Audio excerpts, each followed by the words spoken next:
Good evening. It is 6:08 and the board is back from closed session. And we will go ahead and start first with roll call, and then in a moment we'll do the Pledge of Allegiance. So I'll start with Ms. Mayo.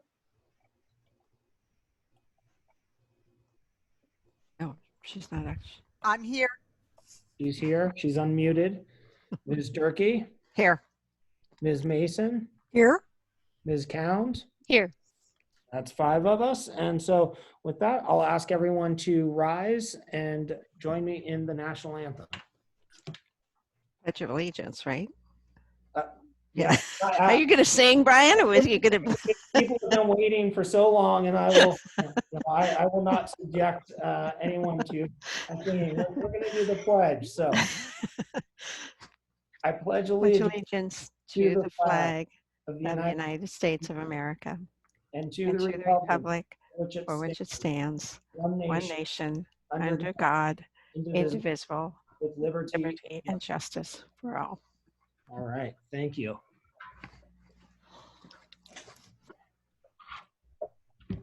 We did have one of our students sing the national anthem at a meeting at the start of the summer, and maybe we can have one of our students come back and do it again, because it was a nice touch and it was not me singing. So, all right, we'll move along to the report out, item 7.0, report out action taken in closed session. So negotiations, the board received information on negotiations from our staff. On item 7.2, discipline, dismissal, release or reassignment of public employee, there were 2 cases. And so the board received information and asked for some additional follow-up on those.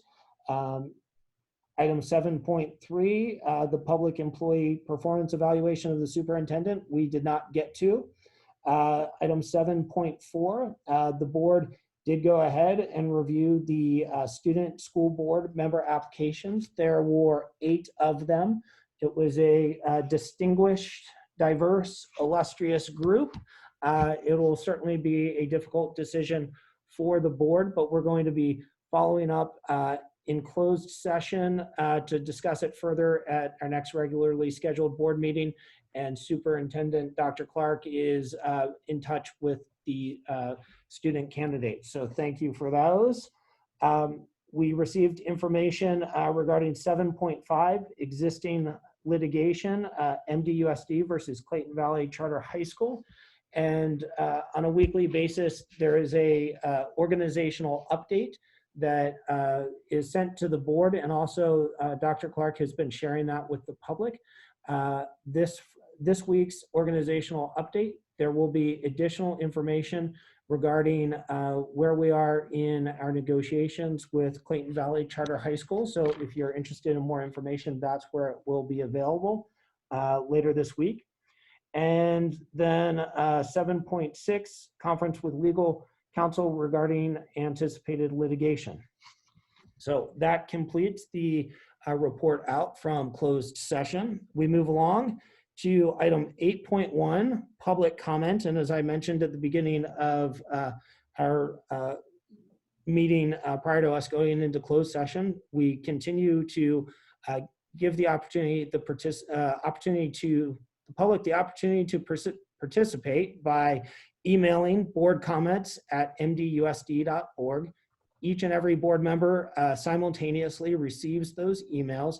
They also go into the public record. The board, due to the Brown Act, which means that the items that are covered in public comment are not on the agenda, and so the board is not able to engage in a dialogue with members of the public about these. But what we're also doing, we've had voicemail messages for the last several months, but we're trying to return to adapting to the current situation. And so we're going to be using Zoom to have members of the public go ahead and give comments. And I believe we have 7 members of the public who will be speaking with us tonight. And let me go ahead and read the blurb on public comment. So the public may address the board regarding any item within the jurisdiction of the Board of Education of MDUSD that is not on this agenda. These presentations are limited to 3 minutes each, or a total of 30 minutes for all speakers, or the 3-minute limit may be shortened. If there are multiple speakers on any one subject, the public comment may be moved to the end of the meeting. Speakers are not allowed to yield their time. So we're gonna give this a try. We're going to give them each 3 minutes. I believe Austin's gonna give them a notification if we get to 2.5 minutes, letting them know that they have 30 seconds left. And so we'll see how this goes, and we'll continue to iterate on it. But with that, Austin, I would turn it over to you. Very good. I'm admitting Sophia Oberbrunner. It'll be just a moment here.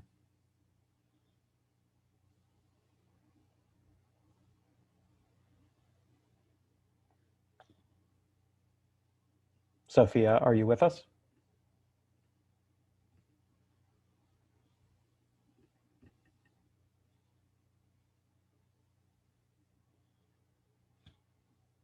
Sophia, are you with us?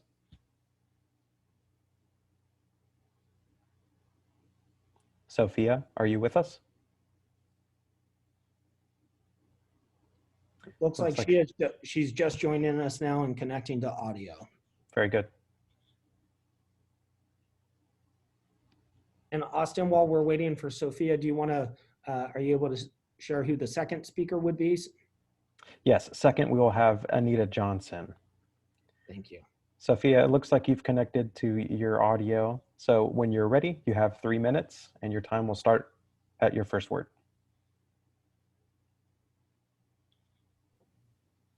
Just unmute.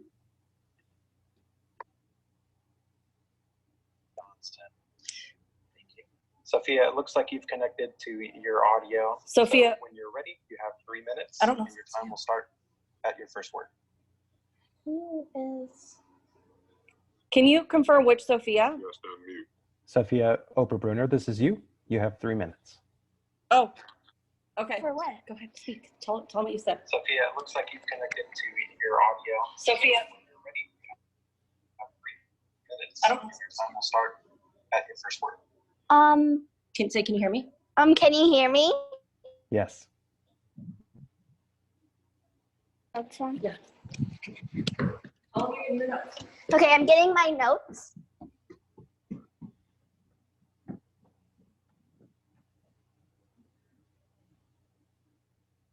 I'm sorry. Let me just grab my notes. Oh, where are my notes? Just speak. Just tell them what you were going to say. Okay. Just talk.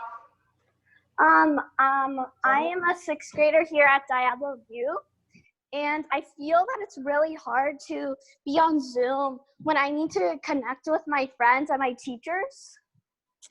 And I feel that if no one wants to push to go back, then they don't really care about the students.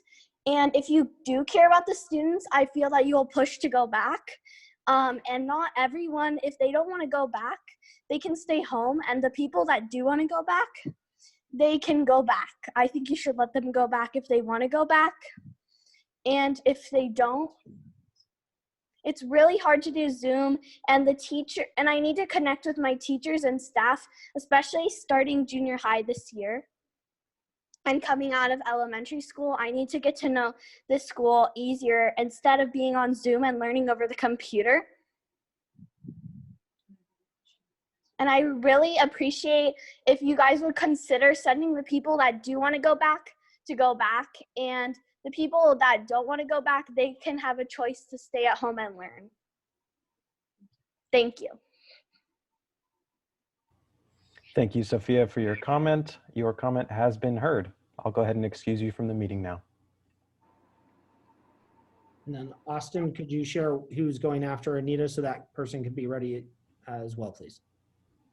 Absolutely.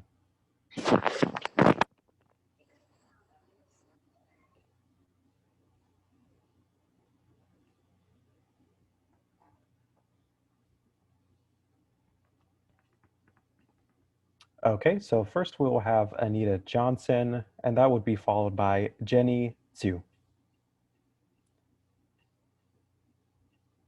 First, Anita Johnson. Anita, when you're ready, go ahead and unmute and your time will begin. Can you hear me? Yes. Yes. Okay, good evening. I'm Anita Johnson, president of the Mount Diablo Education Association. I am unmuted. I can hear you. Can you hear me? We can hear you.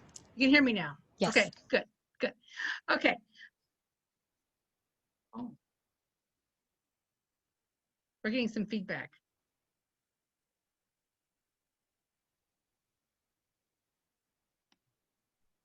You sound fine on this end and we're not getting feedback.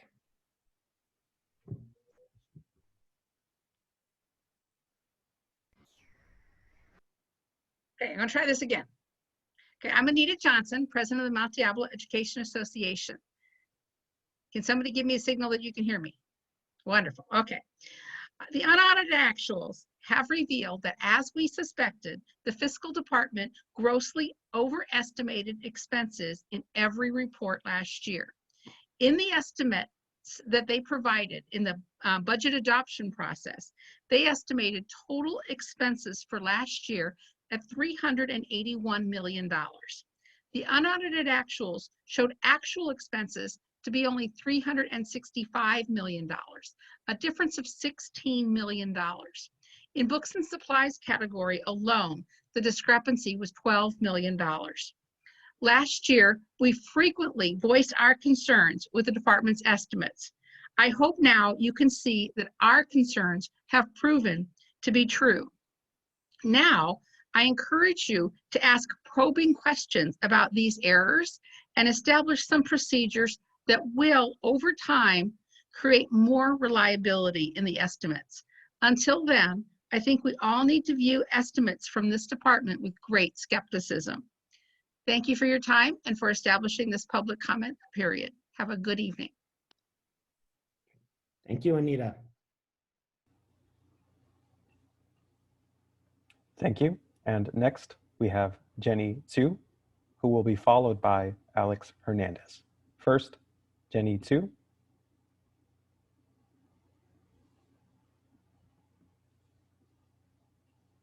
Jenny, when you are ready, you have the floor and the time will begin at your first word. Hi, thank you. And next we have Jenny Tsu. Thank who will you. be followed by Alex Hernandez. First, Jenny Tsu.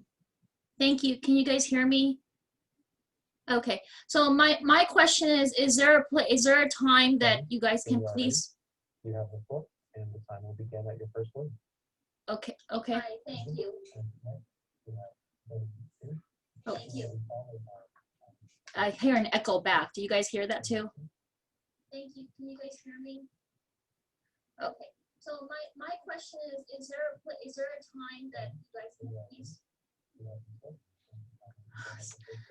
I don't know what to do. Can you guys agendize a meeting to discuss how the district has spent or will spend the $20 million in COVID fund? Is there a way to agendize that at the next meeting?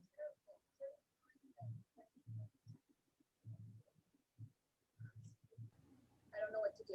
Can you guys agendize? Thank you for your comment. Your comment has been heard. I'll go ahead and remove you from the meeting.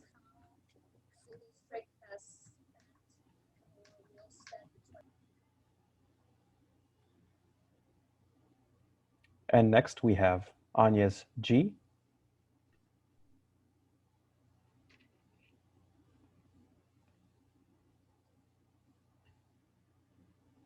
Agnes, when you are ready, you may begin and your time will start at your first word.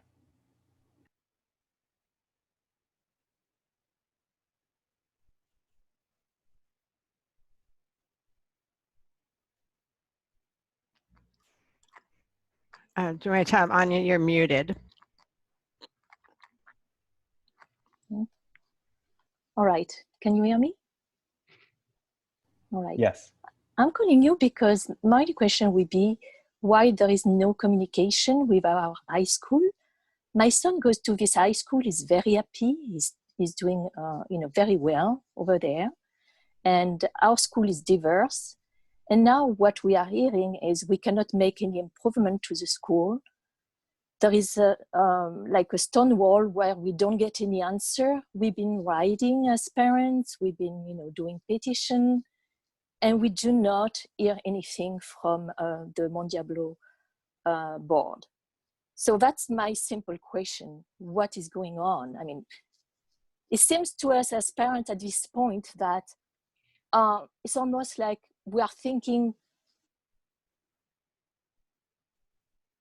because we don't hear anything back, any feedback from you, what is wrong, what is going on.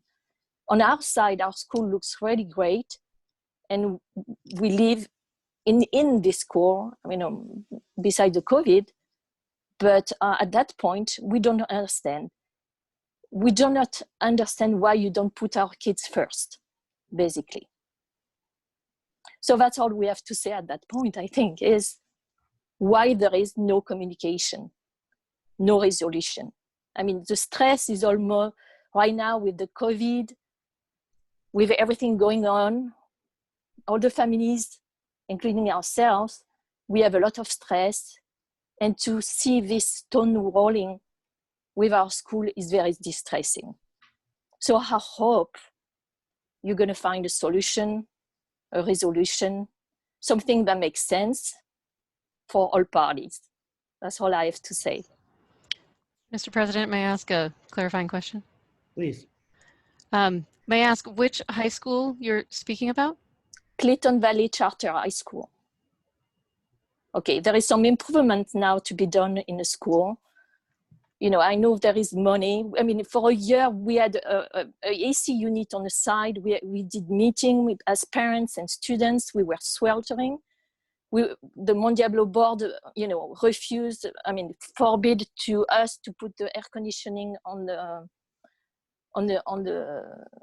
building. And there is a lot of improvement to be done. There is the money, there is everything. There is some, bond thing. We do not understand what's going on. Anya, honestly. just a kind interruption that you have 30 seconds remaining. So on our point, as many parents, some parents will not call because English is not their first language. And for me, it's very hard sometimes to make my thoughts coming across, but please put the kids first. I mean, there is a lot of cooperation. The parents are involved. We really want, the school is great. We do not understand. We do not understand what's going on between you and the school. Honestly, it's been 4 years since we are in this school. Thank you for your public comment. Your time has expired. Thank you. And thank you for your service. Thank you. Austin, if I could give a quick clarification. So we were asked a question regarding the expenditure of COVID funds. We do have a budget item, our unaudited actual budget that will be later this evening. And then, and I understand people were joining the Zoom, so I'll just repeat my comment from earlier regarding Clayton Valley Charter High School and where we are in our negotiations with them. We as a board will not be commenting on the negotiations. However, the superintendent has a weekly organizational update. And in this week's update, there will be a message regarding the situation with Clayton Valley and where we are in that process. So 2 quick clarifications on those items. So Austin, back over to you, please. Thank you, Mr. Board President. Next for public comment, we have Cheryl O'Toole.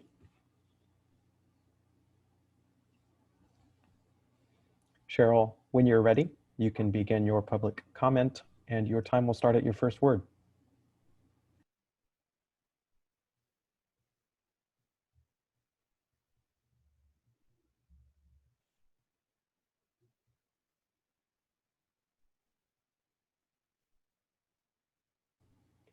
Cheryl, are you with us? Sorry, yes, I am. Your 3 minutes begins now.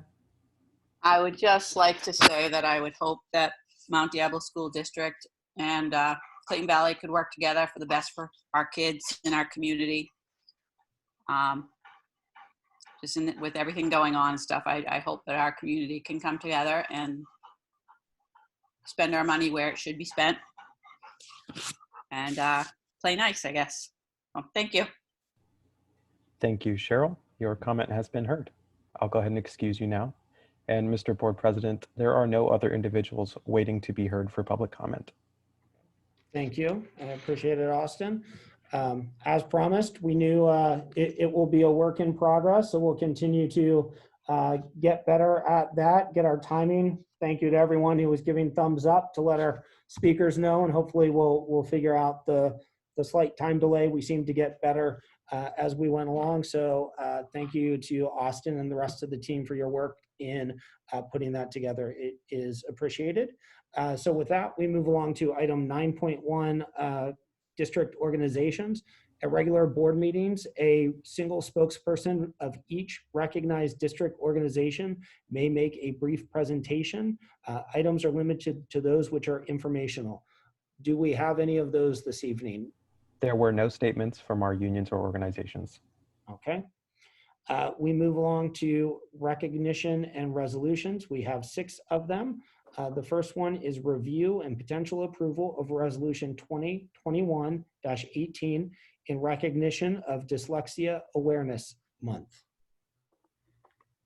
And this Thank you, President. Yep. Thank you, President Lawrence. I have this item. So Dyslexia Awareness Month is for the month of October. And as with all of our resolutions, I'll just read the opening paragraph. But it says, whereas defined as an unexpected difficulty in reading in an individual who has the intelligence to be a much better reader, dyslexia reflects a difficulty in getting to the individual sounds of spoken language, which typically impacts speaking, reading, spelling, and often learning a second language. So with that, we are asking approval of this resolution recognizing Dyslexia Awareness Month as October. Okay. Do I have a board member motion to do so? I would make a motion to approve the resolution 20/21-18 in recognition of Dyslexia Awareness Month. I'll Thank you. second. Oh, sorry. Thank you, Vice President Mason, for the motion, and Ms. Durkee for the second. Ms. Durkee, we still start the voting with you. Yes. Ms. Mason, Yes. Ms. Cound, Yes. Ms. Mayo. Yes. I also vote yes. Item passes 5-0. Thank you for that. We move along to 10.2, review and potential approval of Resolution 2021-19 in recognition of Disability Month. Dr. Clark, over to you. Yes, so Disability Awareness Month is also slated to take place in October, and we would like our board to consider adopting a resolution.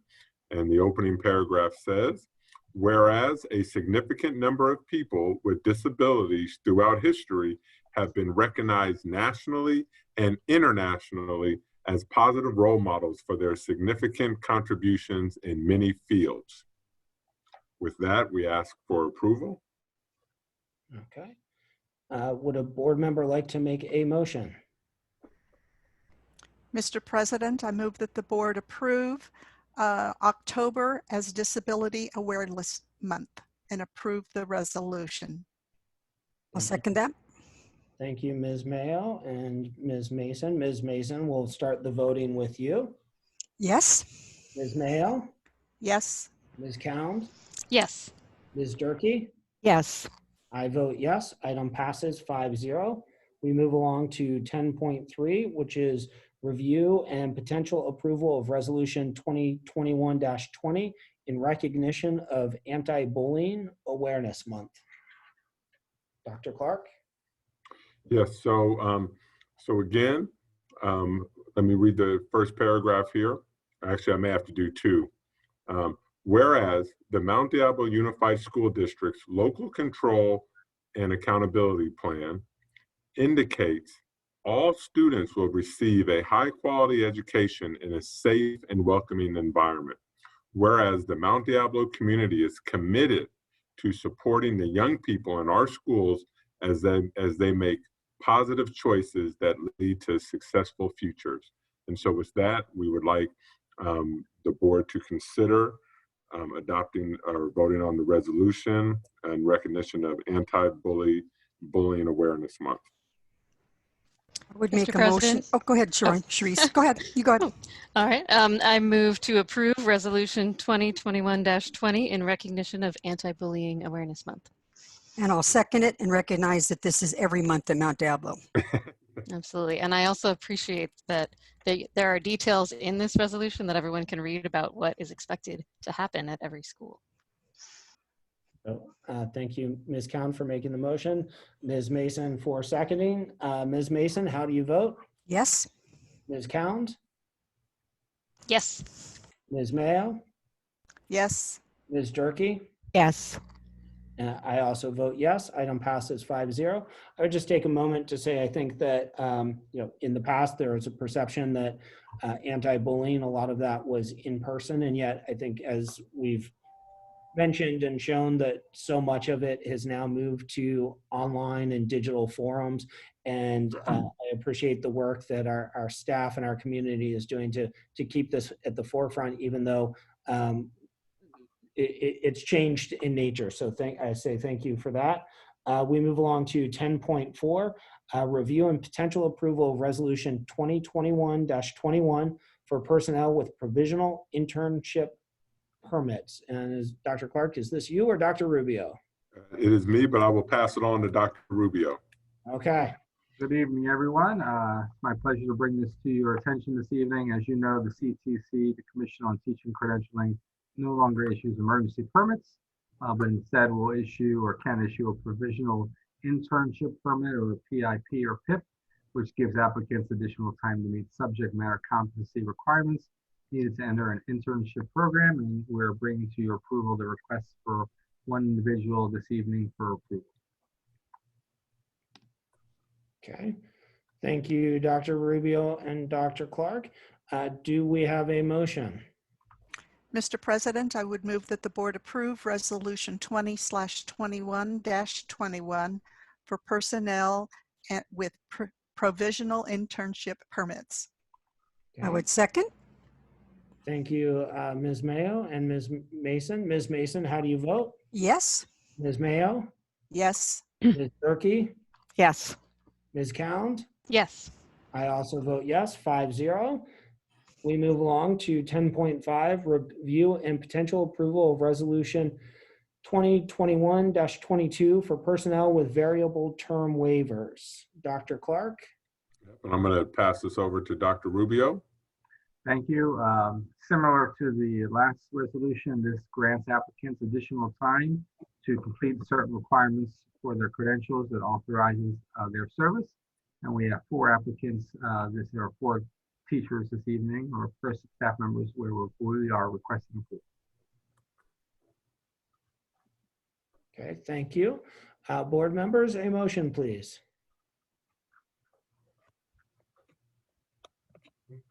Mr. President, I move the approval of resolution 20/21-22 for personnel with variable term waivers.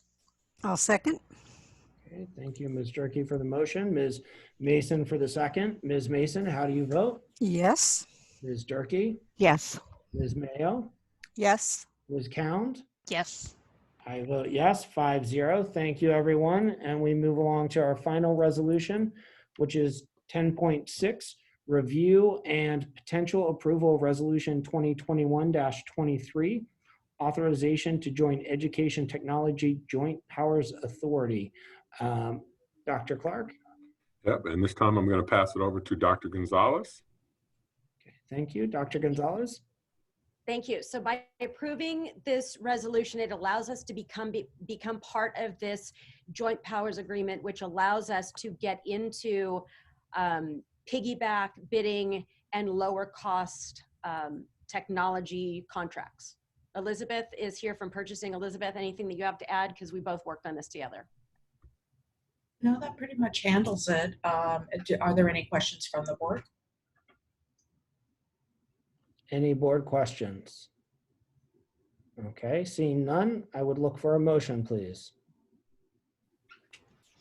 Mr. President, I move that we approve Resolution 2021-23, authorization to join Education Technology Joint Powers Authority. Second. Okay, motion by Ms. Count, second Ms. Mayo. Ms. Mayo, how do you vote? Yes. Ms. Count?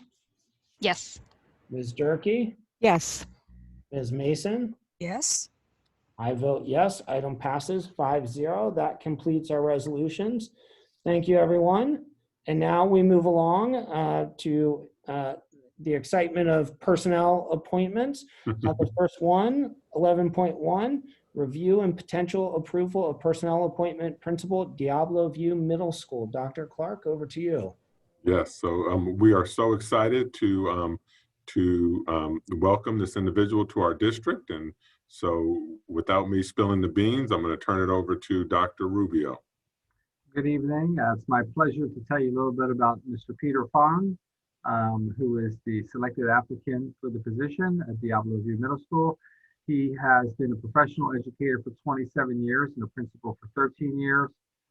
In each of his schools, he led them to reach their peak of performance and has led multiple schools to become California Distinguished Schools, and one of his schools being named the National Blue Ribbon School. Mr. Fong is passionate about ensuring student success and believes in creating a family culture within his schools. He received his education from the University of California, Davis, and his credential and graduate work at St. Mary's College in Moraga, and currently resides in Concord with his wife and 4 children, and is looking forward to faithfully serving the Diablo View Middle School community.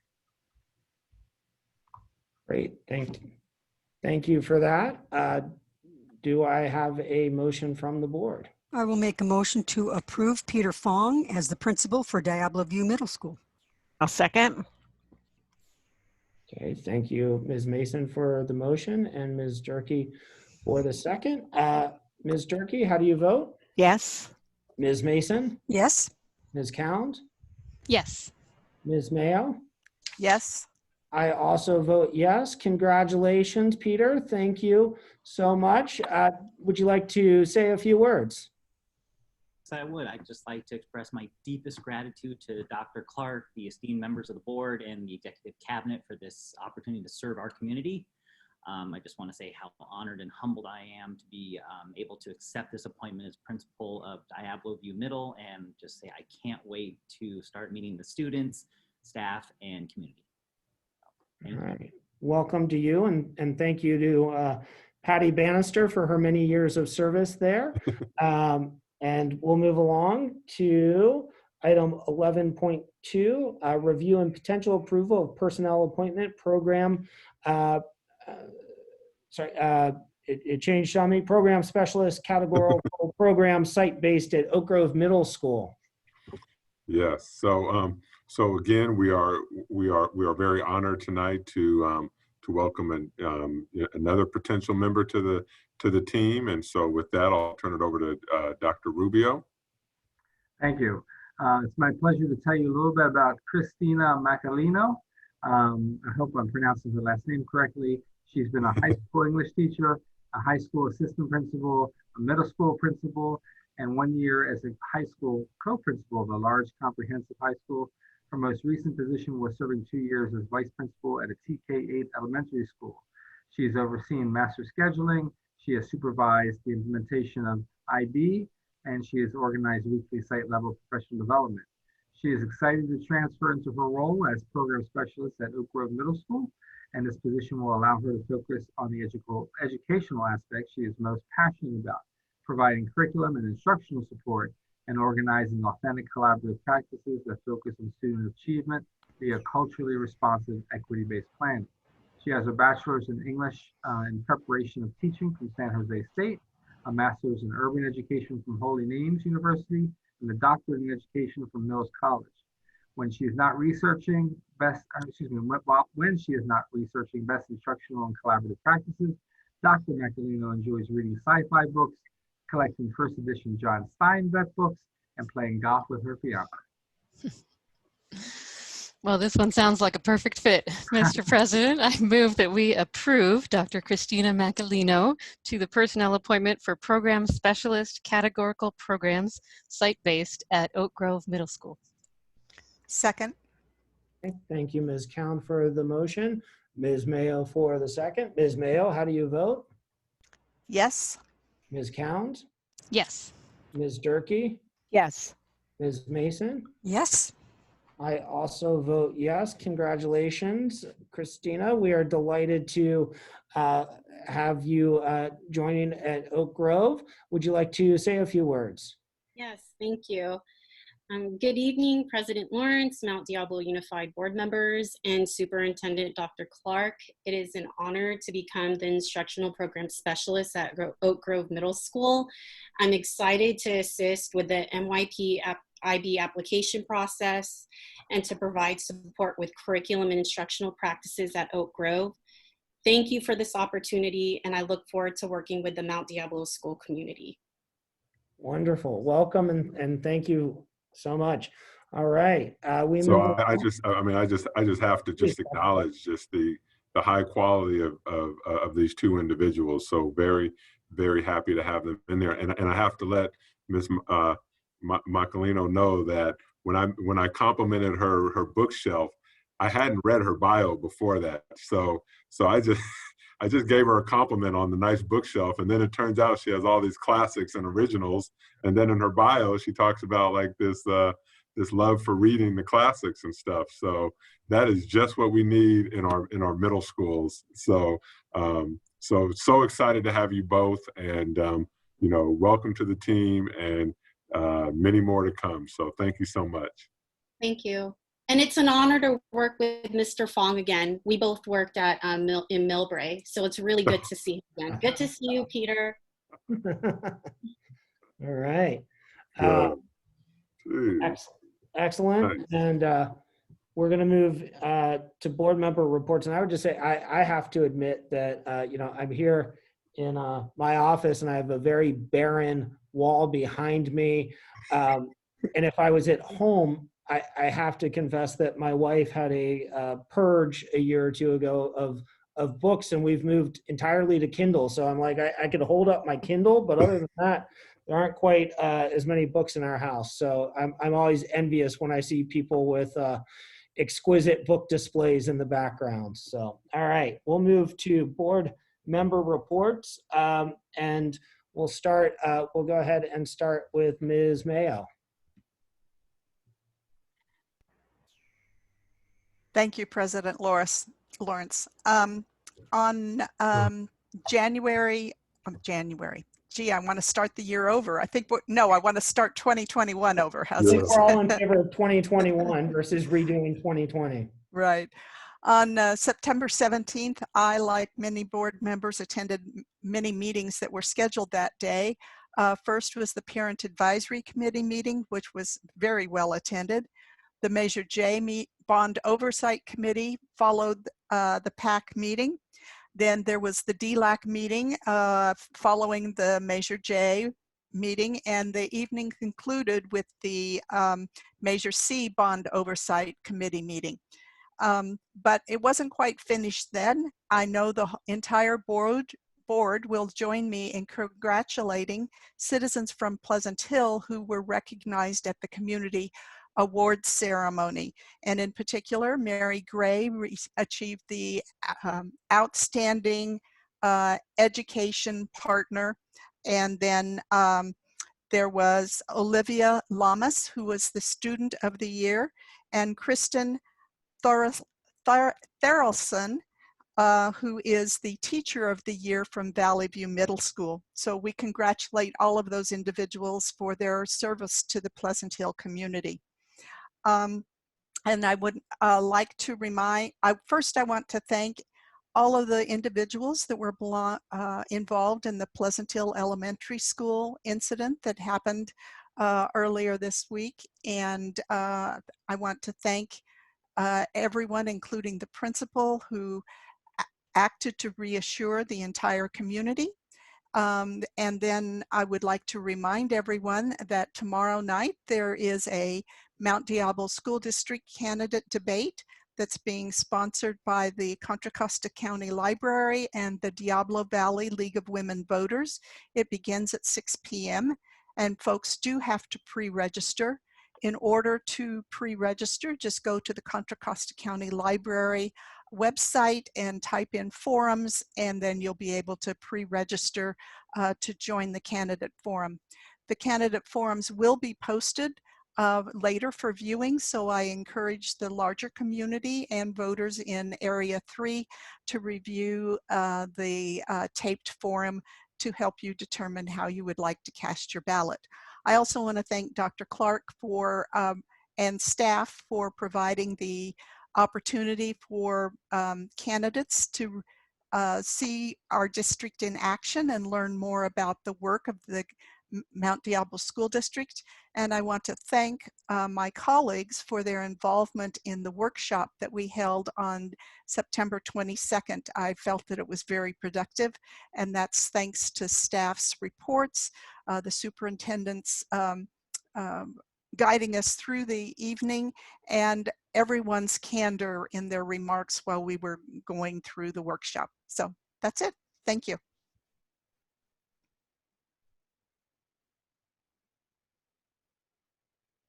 Thank you, Ms. Mayo. Ms. Durkee? Thank you. So yes, I feel like I've been very consumed with different kinds of different elections going on, different races. You know, as being on a school board, I feel it's important to be looking at other educational organizations' races. So that includes the Contra Costa County Office of Ed Board has two positions that people can run for. They are also by area, so that would matter, you know, which area you live in. But I think it's important to be aware of that. And, you know, part of that is to increase people's understanding of what the role of the county board is, because it's unique, it's different. And then also the community college district was an important partner for Mount Diablo Unified, of course. And there are also two areas, they have the same thing, they call them wards, that have races going on. And so I think it's important to be well versed in that. One is primarily for East County, but it includes Bay Point. So it's an important race. I did sit on the League of Women Voters, did a webinar on Prop 15, which was very interesting. I'd gotten questions from people I know around the business issue, the small businesses and how they might be impacted. So I was listening carefully to that part. It was very informative, very thorough. Ms. Mason and I were both on an event this morning. Now, the community colleges have been holding state of the district, they're calling, but they've focused on one college at a time. Today was focused on Diablo Valley College. So I'm just going to highlight a couple of things that kind of jumped out for me. One is that they maintain a reserve of 14.4% of their budget, which was interesting to hear, which is, you know, their annual budget is $818 million. So they, of course, are going to be challenged with the deferrals, the cash deferrals as well. But they were very proud to say their fiscal condition was in very good shape. There's going to be a different way coming down the road a little ways, how they're funded, which they're very challenged with right now, because a piece of it has to do with student outcomes. And so there's a lot more, I wrote a lot more notes on that, but just this generally, that's the idea, and that's has many people concerned about that. As I mentioned, there's two areas that are up for their board. They had some data they shared, and this is across, you know, they have 3 community colleges, so across the entire district, is that demographically, they're 33% of their students are Hispanic, 17% are Asian, 10% are Black, and 28% are white. Of course, they've gone through the completely online learning as well. And they've been collecting data because they were doing some of that already. And so they're collecting data by different student groups. how many more are achieving as well. Some student groups are actually doing better with more online learning, but all groups were definitely improving. They seem to spend a fair amount of time talking about the growth that's happening in San Ramon. And of course, they have a San Ramon campus, satellite campus, as well as in Far East County and Brentwood. They had early on talked about that the high school populations are going down, which we of course know, and so that's having an impact on their numbers as well. But I think in San Ramon, they feel like there's a lot of growth there. I'll just say, because I can say this now, that it was a little disappointing that there was very little information about the collaboration with K-12. I mean, for Diablo Valley College, Mount Diablo is one of the largest partners they have for K-12. We have a number of partnerships, including College Now. So, I was just, and there were, like I said, at least 2 board members there, and certainly a lot of other people that are interested in the pipeline, from K-12 to community colleges. So I would have liked to have heard a little bit more about the various ways that they collaborate, because we do have a number of ways that we know that they're great partnerships with between teachers and faculty, and some really promising practices. So that was, like I said, a little disappointing that there wasn't more time on that. So, but they had a decent turnout, I felt. And so Ms. Mason might have some more to add to that. And again, vote. We're all keenly aware of the national situation and the heartbreak of losing this wonderful Supreme Court justice. And it's very, I don't know, it's an interesting time, maybe it's a time of life, but just it's so emotional to me personally, just in terms of, spending so many years around women's rights issues and work. And it's frightening in a lot of ways. So, but anyway, but not just nationally, but locally, it matters. It's particularly in education. And, as I've talked to potential candidates, I stress my own strong bias is that I personally may be looking for people who are doing this because they truly, truly care about education. And it's not, like a stepping stone. Like some people are encouraged to go, if you want to get started in a political career, go start with the school board. And that's highly offensive to me when I hear that, because it's such a unique, important role that I really, talk to people about. You've just got to really be doing this because you care about education, public education. So with that, I'll close. Thank you. Great. Thank you, Ms. Durkee. Ms. Cound, over to you. All right, thank you. So much good information tonight. So I have a few things. First, I have big news because this just happened on Friday. You guys, I graduated. I graduated from the MIG, the Masters in Governance program run by CSBA. And it was a long time coming because it got delayed 2 or 3 times by fire and smoke and COVID. But we completed the class on Thursday and Friday. And so I just want to say thanks to, especially to Trustee Mason and Trustee Mayo, who I know each have gone through this before, and you each encouraged me to take the course. And it's been really, really great to not only kind of learn the best practices of becoming a school board member, but also to interact with school board members from across the region. So that's my big news. Aside from that, wearing my parent hat, I got to attend some virtual back to school nights. And I just wanted to say, it's really apparent how much work our teachers and staff are doing out there, and administrators, to try to connect with students even across the digital divide, even across the Zoom, calls, the ways that they are reaching out personally to try to build those relationships regardless of the situation that we're in. I'm just so thankful to each and every one of you for all that you're doing in this time. I've been very, very impressed. And I know even including, staff who are doing translation nonstop, reaching out to families in, 50 different languages. It's really fantastic.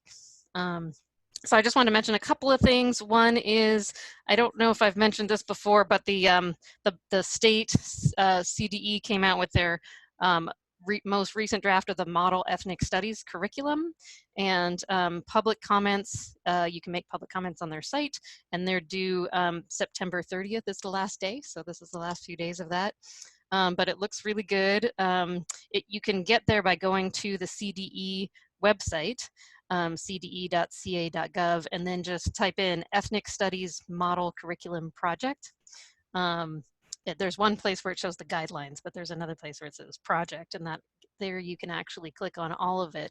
And it's an excellent curricula for use by any teacher. It's not just, if you're the teacher of ethnic studies.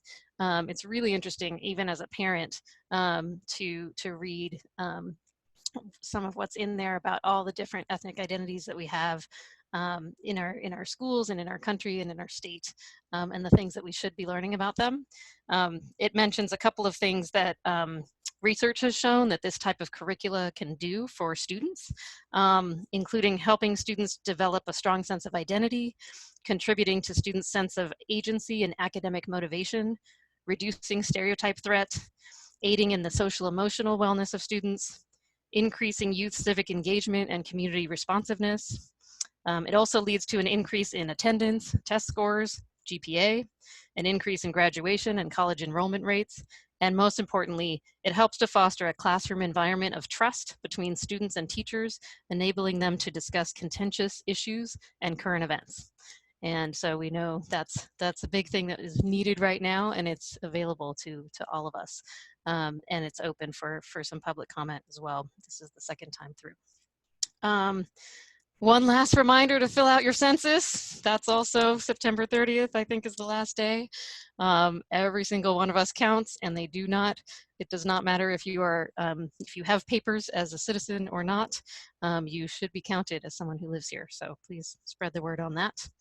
And then parents, community, we do have a budget advisory committee meeting coming up September 23rd. I'm sorry, it was delayed until this Wednesday at 5 p.m.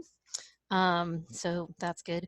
And then lastly, just some gratitude that I wanted to share.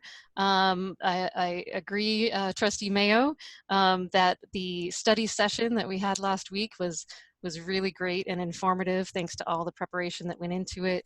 And that's one of the things they talk about in the Masters in Governance training, that high-performing school boards spend the majority of their time discussing student learning and achievement with each other, and that really gave us the opportunity to do that. So I hope that we have the opportunity to really delve deep into these important topics in situations like that again. So thank you.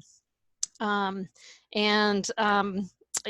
don't know if you guys have all seen the California Surgeon General, Dr. Nadine Burke Harris, has a book called Trauma is Written into Our Body, or I'm sorry, it's a blog that she wrote called Trauma is Written into Our Bodies, but Educators Can Help. And so just a short excerpt from that: educators can deliver the daily doses of healing interactions that truly are the antidote to toxic stress, giving children the tools to understand how to recognize what's going on with them, then how to respond, especially how to be able to calm their bodies down, truly is healing. And so related to that, I know that in our consent agenda, we have the Mindful Life Project, and it's really exciting to see that they're expanding beyond the scope of the individual schools they've been working with in our district to provide district-wide opportunities for parents in both English and Spanish, as well as for staff district-wide. So very excited to see concrete tools like that being available to all of us. And lastly, just a shout out to all of our award-winning teachers. I know that there was another celebration by the county, but also you may not be aware of the Teaching Tolerance Teacher of the Year. If you go to teachingtolerance.org, they have a regular magazine, and they have Teachers of the Year, and one is from Mount Diablo. So 2020 Teaching Tolerance Teacher of the Year, Rosie Reed, and there's a little write-up of her in the magazine, but one just quote from her student that is written there. It says, "She is without fail ready to listen to what everyone has to say and makes sure that all of her students have a voice." And I know so many of our teachers really strive for exactly that. So thank you everyone for all that you're doing to help us really make sure that we're educating every child, especially in these challenging times. Congratulations on the graduation, and Vice President Mason, over to you.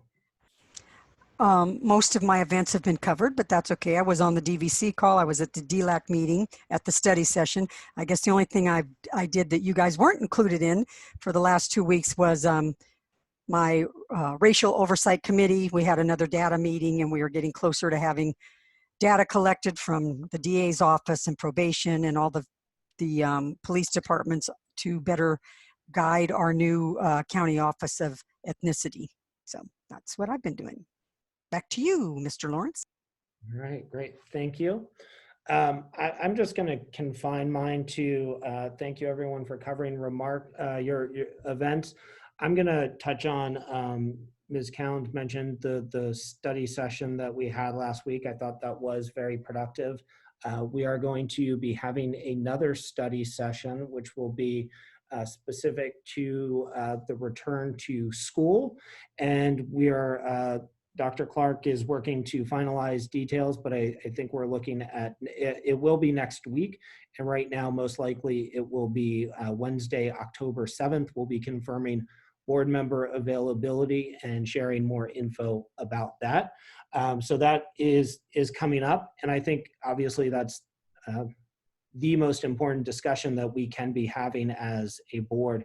And, you know, I made a statement at last week's meeting regarding my opinion that I think there is a decent chance that the majority of our students might be in distance learning through the end of the year. And I think, you know, I want to first, you know, elaborate on that a bit. You know, it is my deepest hope that that is not the case.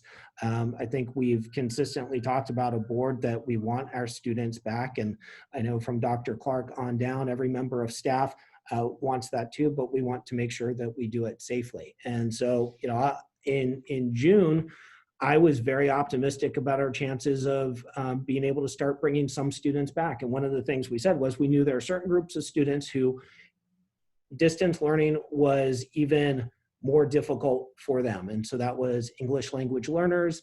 It was the TK through second grade, third grade, you know, families of essential workers where the student might not have adult supervision, you know, special ed. So we knew that we had this group, and one of our priorities was how do we bring those students back? And in June, when I you know, looked at Contra Costa County and where we were at, and we were trending in a decent direction.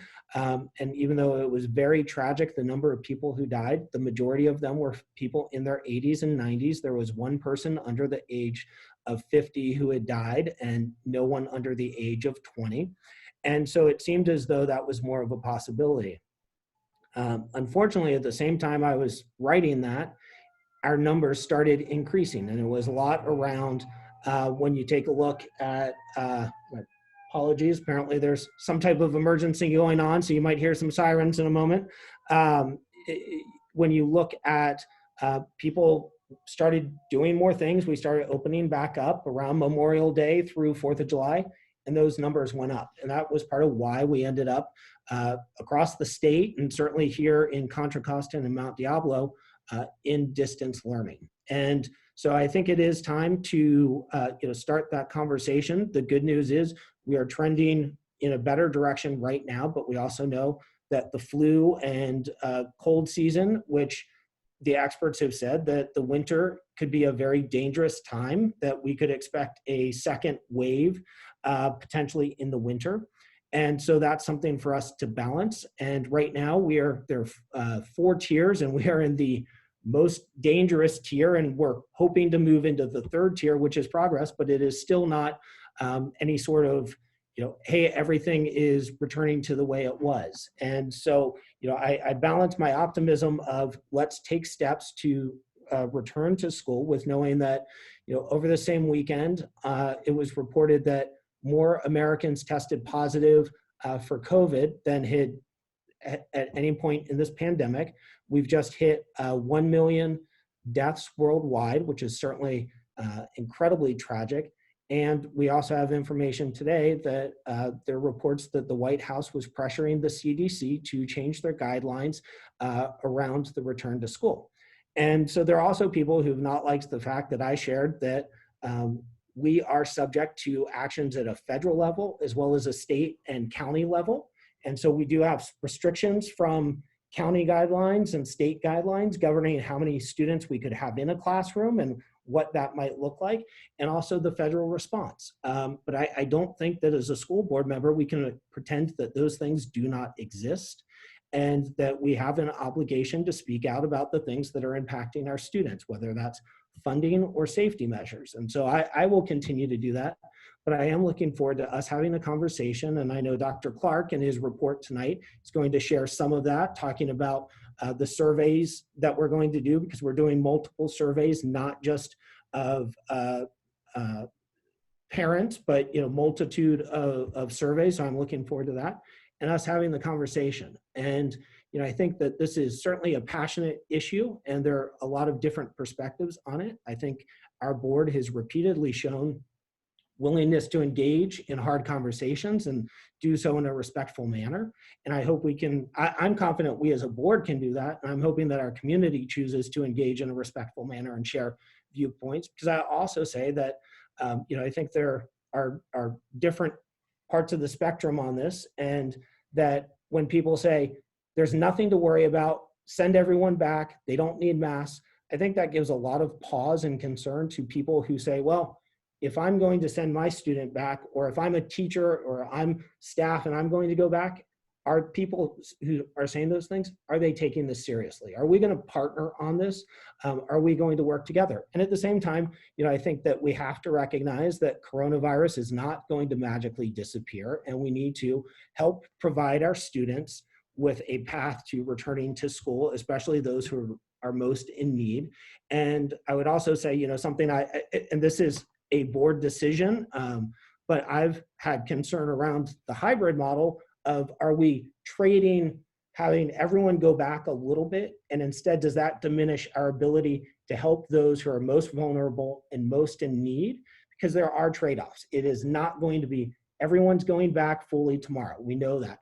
And so that was part of the foundation of my statement. I just wanted to at least share, those were my perspectives. This will be a board decision. It's not going to be done instantly. I know we're going to be thoughtful about it. We welcome input from our community, and we're going to do what we believe is in the best interest of our kids in this district. So thank you. And that's the conclusion of board reports. And Dr. Clark, I turn it over to you. Thank you.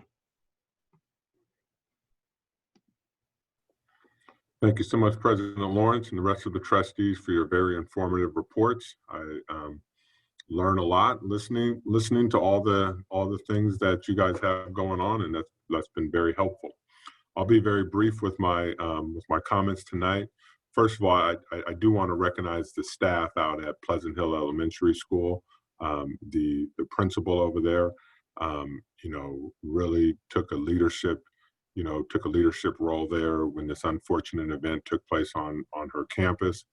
Also, there was a staff member present on campus during the event, and so again, hats go off to to both of them for their quick thinking and for really keeping their community informed, and obviously it was a tragic incident. We have damage at the site that we have staff who are working on fixing that damage, but just a tragic incident, and we're very thankful for our staff. We're thankful for the Pleasant Hill Police Department and surrounding agencies that responded, and our thoughts go out to the family of the individual. President Lawrence sort of touched upon a study session that we are in the process of scheduling for next week, August 7th. Roughly, it's either going to start at 3:30 or 4. But the reason why we're having this study session is so that we can discuss the reopening of school, of really what that would look like. We had a hybrid model in place that we were ready to enact over the summer, that many staff members and individuals, parents, committees, staff, administrators, trustees, all participated in, and we came up with a reopening plan. And then cases rose, and that plan had to be put aside. So we still have a model in place for when we do go into hybrid, but with this pandemic, the information we received and the practices, things of that nature, they tend to change. They tend to change very rapidly. So I am making this announcement tonight that tomorrow you are all going to notice that Contra Costa is coming off of the purple list and is going to be placed on the red list tomorrow. And what the guidelines say is that after a county goes to red, after 2 weeks, if certain metrics are met, then schools can begin the process of reopening following the guidelines. And so we have been doing 100% distance learning since the beginning of school. We have many staff members, many parents, and many students who are fully engaged in that process right now. I think we all can agree that it's not the perfect system. It's not the ideal system. We would like nothing more than to have all of our kids back on campus, with face-to-face instruction. But the guidelines won't allow us to do that, even if we are cleared. So, as President Lawrence mentioned earlier, there's been close to 1 million deaths throughout the world. There's been, we have quickly surpassed the 200,000 death mark here in the United States. I know that other states and whatnot are opening. And again, I'm watching the metrics every day, just like everyone else. And we are not going to go into this decision haphazardly. We are going to think it all the way through. We are not going to, we have to ensure that our students are receiving instruction. We have certain standards we need to meet. We have educational minutes that we need to meet. And we're going to go slow in this process and make sure that we do it right. So I appreciate the emails that I'm getting from families who are demanding that we reopen our schools. I hear you. I also understand that there's other families that don't feel safe with their kids coming back to school. And once we decide to go to a hybrid model, people need to understand that Zoom is not going away. Students will still be on Zoom for many of the days, and pretty much almost, if not all, but most of our classes will be affected because we're going to have some students who are remaining home, and we're going to have some teachers who are, due to health reasons, are not going to be able to return. And so therefore adjustments are going to be made, schedules are going to change. And before we start changing kids' schedules or moving kids out of schools and things like that, we want to make sure that we're on a stable path. We don't want to go down a road and then 2 weeks later be told that we have to change, or the infection rate goes up, or we have students or staff getting sick. So coming from the superintendent, we're going to take our time. We're going to follow science. We are going to learn from others. We're going down this path. There are lots of people who are dipping their toe in right now, but we're going to be very intentional as we make this very, very important decision. So anyway, I just want you guys to know that we think about this each and every day, all day, every day. It's on our minds. And, we do care about our students. We do care about our families. We do care about our staff and employees. And so we'll continue to make, I'll continue to recommend to the board to go as intentional as possible and not to rush into anything haphazardly because of, what someone's doing, I don't know, on the other side of the country or something to those matters. We want to do what's best for the Mount Diablo Unified School District. And so with that said, I just want to announce that Contra Costa County is doing free testing, and they're coming out with the flyer. And so there's going to be county testing in Bay Point, and there's going to be county testing in Concord, and I will have those locations very shortly, and they're giving free COVID tested and also flu shots. I also attended the, although it was virtually, the Contra Costa County Teacher of the Year event on Thursday.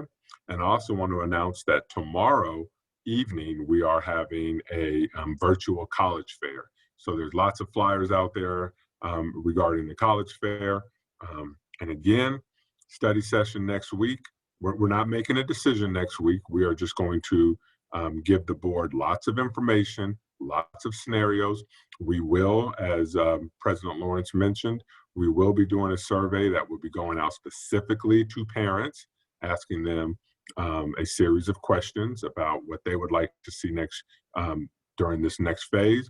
If they want their students to remain on distance learning, if they want their students to come back in a hybrid model, or you know, what do they feel comfortable with? I will say that if our schools open in any capacity, masks will be 100% required from all who enter our doors. So that's one of those non-negotiables. We are going to survey our staff. So we hope that our teachers and support staff will all participate and let their voice be heard. And we're also going to survey our high school students to see what it is that they would like to see during these next phases. So with that, that concludes my my report. Any questions from any trustees before we move on in the agenda? Great. Thank you, President Lawrence.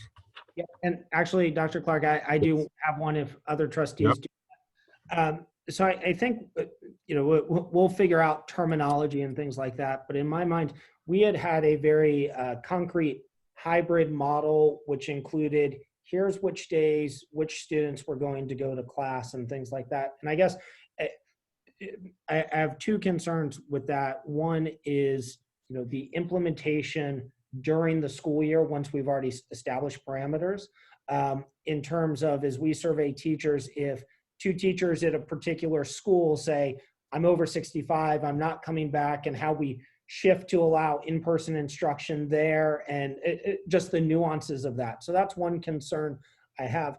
And the other part is just, and I hope we can have this as part of the survey, is a recognition that, you know, especially what I've heard as I've talked to parents in kindergarten, first grade, second grade, working parents, in some ways, a hybrid model, as we described back then, could actually be more challenging. That now you've added, now I have to, a couple days a week for a couple hours, try to get my child to school and back from school. When you factor in older siblings and you know, kind of right now, I think a lot of families are having to figure things out. And my concern around that is that I hope we look at, instead of a hybrid, just a hybrid, that we might instead try to target certain needed students who have more instruction, and that they're actually closer to a full day, 5-day model. And my personal belief is that in order to do that, that may mean trade-offs, and hence my statement that, you know, that might mean other students are remaining in distance learning. And maybe distance learning also becomes that, as it becomes safer, we're sending students back in small groups and things like that. But I guess it will be the will of the board to decide. But my concern was, when we say hybrid, that this idea of this A-B type model, I just think there are challenges to that. But, you know, again, I'll defer to you and to staff to come forward with a plan, and for the board to make the decision. But I was just wondering if you could elaborate at least on some initial thoughts on that. Am I thinking about it wrong? In which case, please, you know, let me know. Or are there, you know, what considerations are there with that? Yeah, so you bring up some excellent points. So first of all, if we were to open up school at the beginning of the school year in a hybrid model, then we have all the data that we need on that first day. We know how many teachers we have, we know how many students we have, we can divide them up appropriately to make sure that they're in the proper grade levels and at the proper school sites. So now that we have started and we've actually, you know, gone down the road here, now we have to think, okay, what is going to work best for our students and for our families? So the guidance says that we should target and we should bring back our most vulnerable students first. So we're looking at our students who receive special education services. We're looking at our homeless and foster youth. We're looking at students who are newcomers into this country who don't speak the language. That's the group that we're looking at first. Then you would want to also look at the younger kids. So kindergarten, transitional kindergarten, first grade. So what this is going to create is, if we start bringing small groups of students back, what's going to happen with all the other students? So what's going to happen with a third grade non-special ed student, who's a native English speaker, right? If they're not one of the ones who are brought back during the first phase. Now, of course, within our plan, we have a phase so that we are, we're working into full implementation, but we just know that there are going to be some folks who don't come back. So let me tell you how this might look. In a small school, and we have lots of them in the district, let's say there's a school with about 300 or 400 kids. That's roughly about 2 teachers per grade level.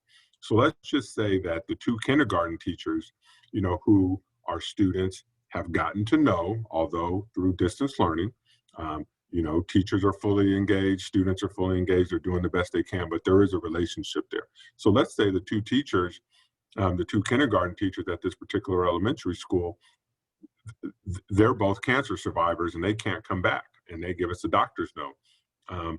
And so now what we're going to have to do is, we are going to have to find 2 kindergarten teachers who can teach, and we're going to have to place them in that particular spot. Okay. And so therefore, those kids are not going to have the teacher who they currently have, anymore. So that's one scenario. Another scenario might take place in high school, where maybe, you have a course like AP Bio. Well, we don't have a whole heck of a lot of AP Bio teachers. And suppose the AP Bio teacher can't come back because he or she has a previous health condition.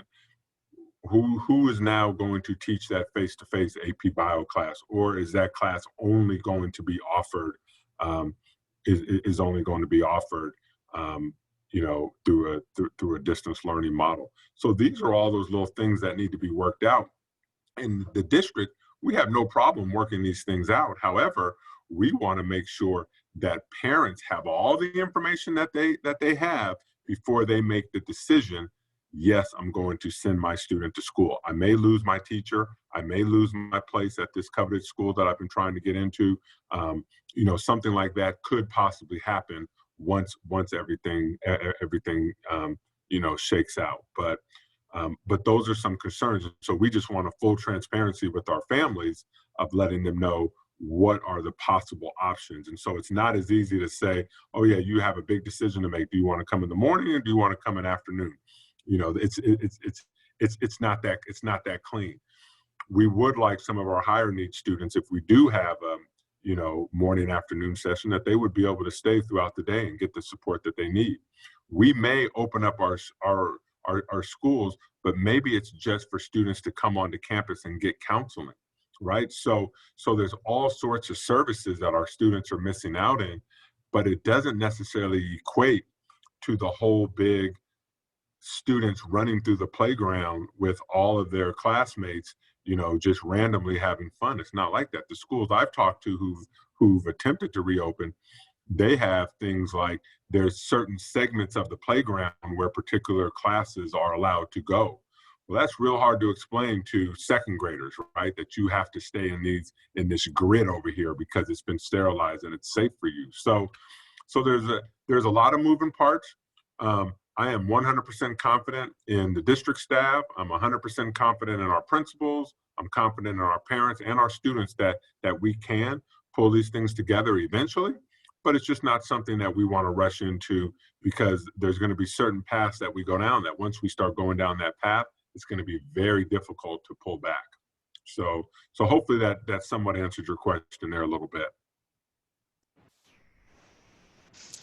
Thank Trustee you. Cowan? Thank you. Yeah, that's really helpful. And I think with the study session, if that's one of the places I was interested in going into more depth too, is what can the phases look like even if at the very beginning is, you know, students just coming on campus for a specialized thing, you know, whether it's special education or counseling, or maybe we have certain students who don't have a safe place to be that has internet, you know, and they just need kind of a place that has supervision, but they would continue the distance learning. So kind of being able to see the full gamut. And then I would just say, as far as the surveys, I know it is challenging to get everyone to answer surveys. And in some of our past surveys, we've had, you know, close to 100% participation in certain schools and then more like 8% in other schools. So I would just say, as you put out the surveys, if we can be very intentional, particularly in the schools that we know have historically had lower participation, to figure out creative ways to really reach out to those families and try to really make sure that their voices are heard, whether it's different languages or partnering with our community organizations in those areas to try to get those voices to be heard. Thank you. I appreciate this conversation, but I feel like we've strayed from the agenda. And through this process, 3 board members have not had an opportunity to participate in the discussion. And because it wasn't agendized, you know, we're kind of left cold here. So let's wait till we have the study session to delve into this further or speak privately with Dr. Clark. Any other questions on the superintendent's report? Which was agendized. Yes. Okay, great. Thank you. Thank you. And thank you, Ms. Mayo, for calling that out. So we will move along. We go to reports and information. So 14.1, review and potential approval of the request to increase and decrease full-time equivalent of classified personnel. Good evening, board members. We have this item in front of you just as an informational item, and as we do 14.2.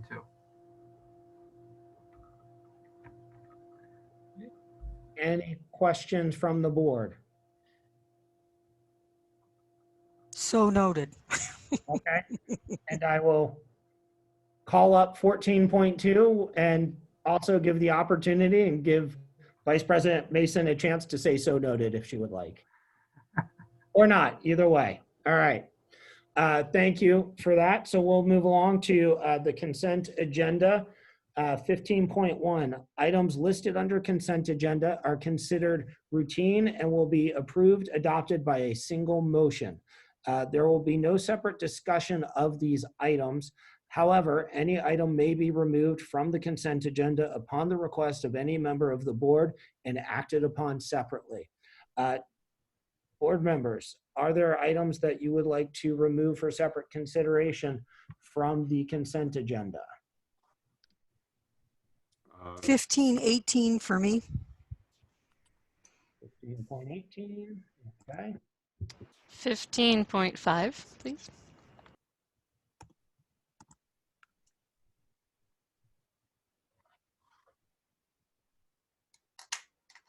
Okay, any others?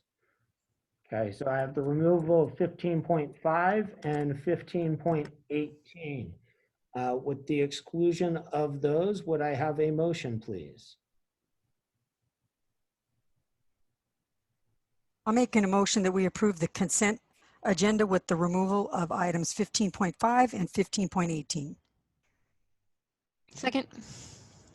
Motion, Ms. Mason, second, Ms. Cound. Ms. Cound, how do you vote? Yes. Ms. Mason? Yes. Ms. Durkee? Yes. Ms. Mayo? Yes. I also vote yes. It passes 5-0, and we move to consideration of, we'll start with 15.5, review and potential approval of consulting contract with Mid-Valley IT for COVID-19 monthly IT support modifications. Is there a particular question that we would like to start with? Yes, I was just thinking, you know, I understand we're understaffed in a lot of areas, and I can understand why this type of contract is necessary at this time to make sure that that our technology is up to snuff at the enterprise level. I'm just curious about the Mid-Valley. It talks about, you know, possibly charging for transportation, and if they're in Merced, just wondering how we ended up with this particular company. So I know that Robert is jumping on and trying. He's on. Hi there, Mr. Sidford. Would you like There to he- respond? Good evening, everybody. Yeah, absolutely. There is no cost for transportation for this company. Okay, great. Thank you. Have you worked with them before, or Merced just seemed out of the blue?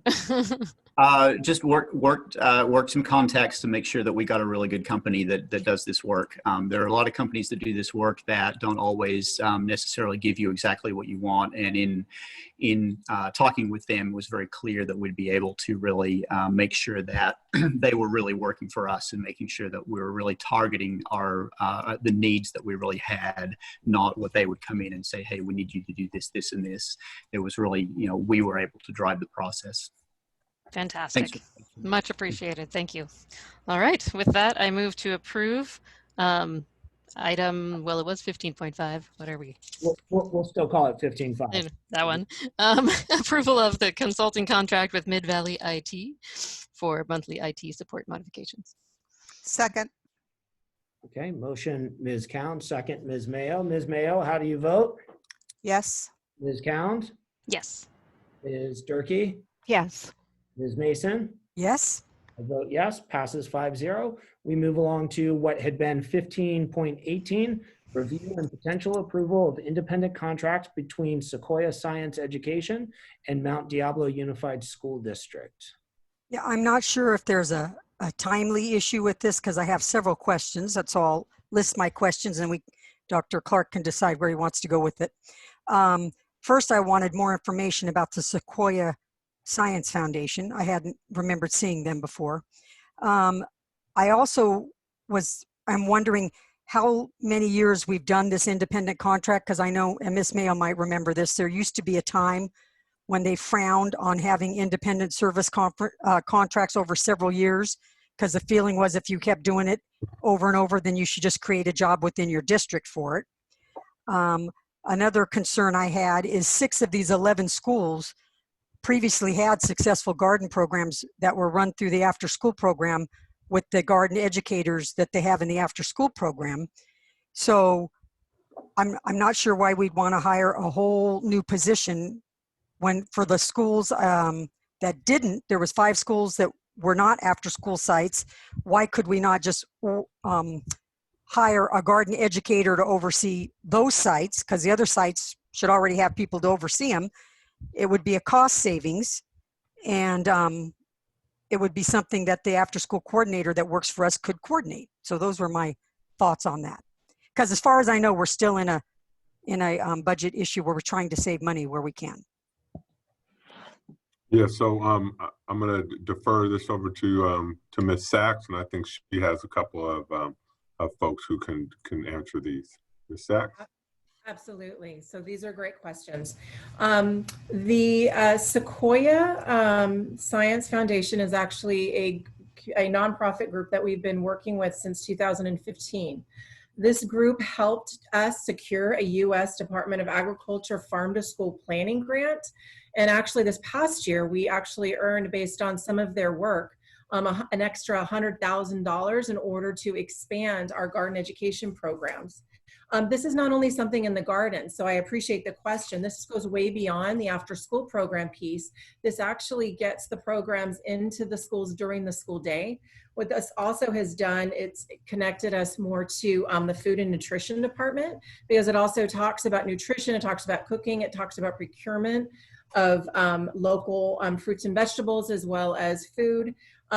This individual has helped to train up the garden educators that are at these school sites, these 10 school sites during the school day, as well as working with PFCs, PTAs, because the schools, as they expand, it's something where the school site has to agree to be a partner with it. The after school programs have been so incredibly popular and strong. I'm so happy that you've highlighted that. But what we've noticed is it's been after school, so we have a whole group of students that don't generally have access to it, that we're trying to expand that connection. This individual and the foundation has been working with the after school program to build bridges and also to secure additional grants through Sprouts, through, I'm looking at a couple of the other great ones. There's an embargoed one that we can't talk about because it's super secret. We'll have it in a few days. Cherise, I see Trustee Count. We can't say anything to anybody. The Sage Garden Project.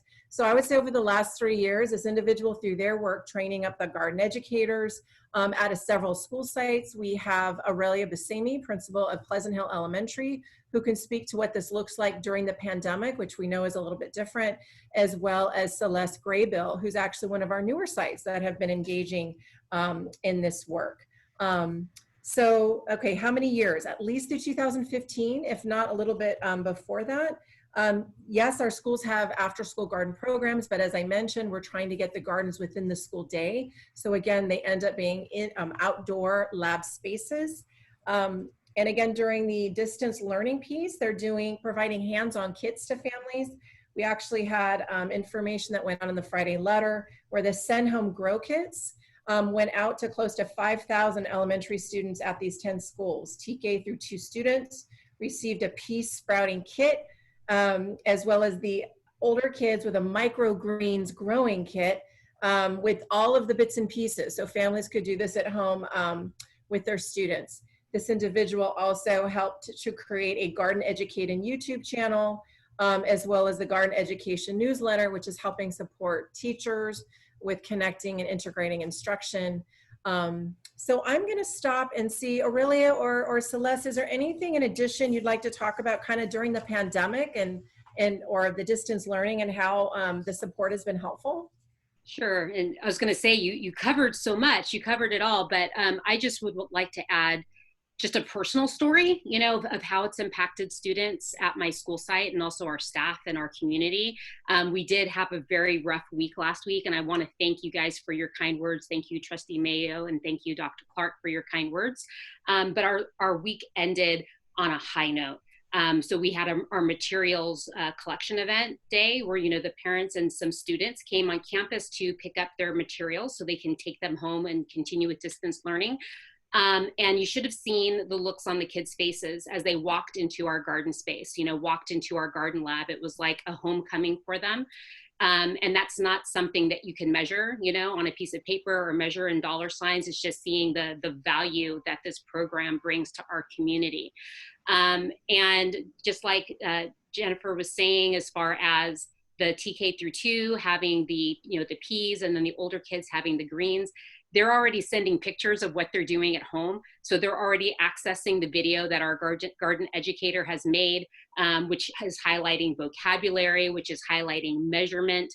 And these are real life applications of what kids learn. So from my personal perspective, there's nothing more valuable than what our garden educators are doing right now, because we're all forced, like my eyes are already experiencing eye strain from, you know, the constant zooming. So making sure that our kids have equitable access to connecting with our earth, connecting with our planet, and applying with their learning. So that would be my 2 cents.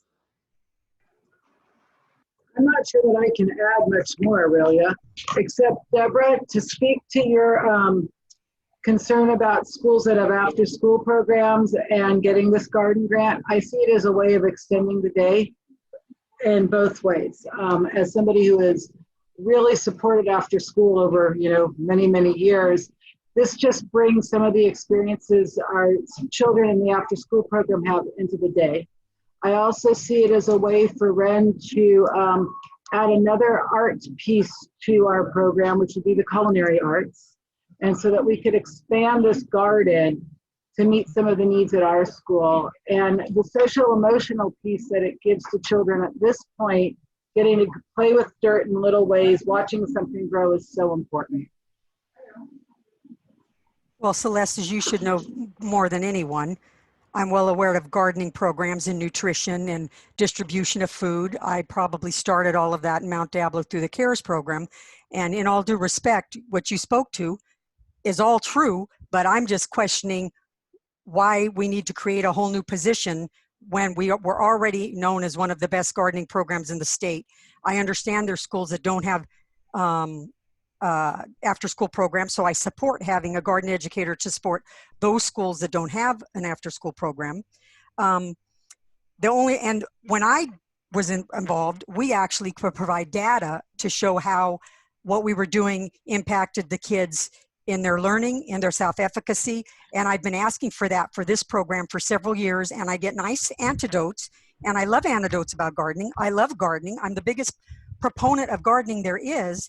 But when you're looking at having to save money and make wise decisions, it looks like we're creating a position that's already had been covered when all we really need to do is add maybe 1 or 2 garden educators. So that's where I am, and I will vote accordingly. But thank you, both of you principals, for sharing your time with us. Can I just ask that actually the way I interpreted it was that oftentimes I've seen this in my work in nonprofits, and I know, Ms. Mason, you're very familiar with nonprofits, but that when someone comes in and helps to write a grant, sometimes they write into that grant a portion for administration or whatever. There's a piece that the grant writer or program lead might be. So the way I'm reading this is that the 65,000 is the addition of those pieces of the grants, that it appears, you know, we're all part of this project as a whole. So to me, the idea of having an independent contractor makes more sense than a full-time position with the district, because this position is dependent on whether the grants get funded or not. And that funding is only available if from the grants that do get funded. So that's how I'm reading it. Am I well, as in, reading that correctly? You could do that as a foundation, which what I opt to do in my foundation is not take a salary and put all the money back into programs for kids. But there's no reason why you could not have a foundation raise money that then goes to the school district. I mean, it's kind of like a grant for a position that's within the school district. So, or you have a foundation that hires a garden educator for you. Would be a lot more cost effective. And like I said, it all sounds nice, but nothing that it wasn't happening since 2002. Hope that's helpful. Well, I do appreciate all of your volunteer time, Ms. Mason, for sure, and all of the gardening projects that you have done. May I say one more thing? Certainly. I just wanted to add that one thing that, and my school does not have an after-school program, but to me, one big difference between having a garden educator in the after-school program and having one that is really connected to your school during the day is that our teachers get to co-partner and co-teach these lessons. And also our particular garden educator collaborates very well with our teachers to try to align that instruction with the standards and what's being taught in the classroom. So again, that really helps to transfer what the students are learning inside the classroom, and then they get to take it outside the classroom and apply it hands-on.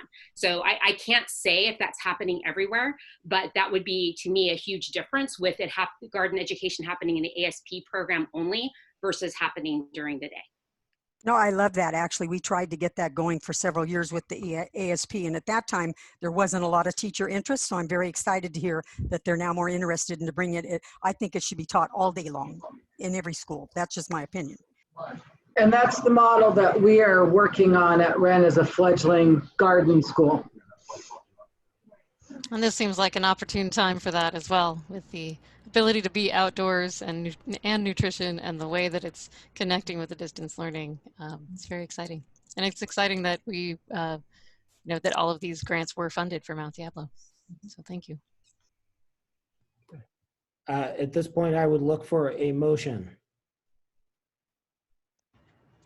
Mr. President, I move that we approve, I need to find the number. 1518, the independent contract between Sequoia Science Education and Mount Diablo Unified School District. Do I have a second? Second. Oh, okay, Ms. Mayo, I'll defer to you. Ms. Mayo seconds. Ms. Mayo, how do you vote? Yes. Ms. Counds? Yes. Ms. Durkee? Yes. Ms. Mason? No. I vote yes. Item passes 4-1. And thank you. And thank you to our principals for coming and spending some time, and Ms. Sachs for giving some additional background. It is greatly appreciated, and thank you for all your efforts. So with that, we are completed with our consent agenda and the items that were removed from consent, and we move along to our scheduled business action items.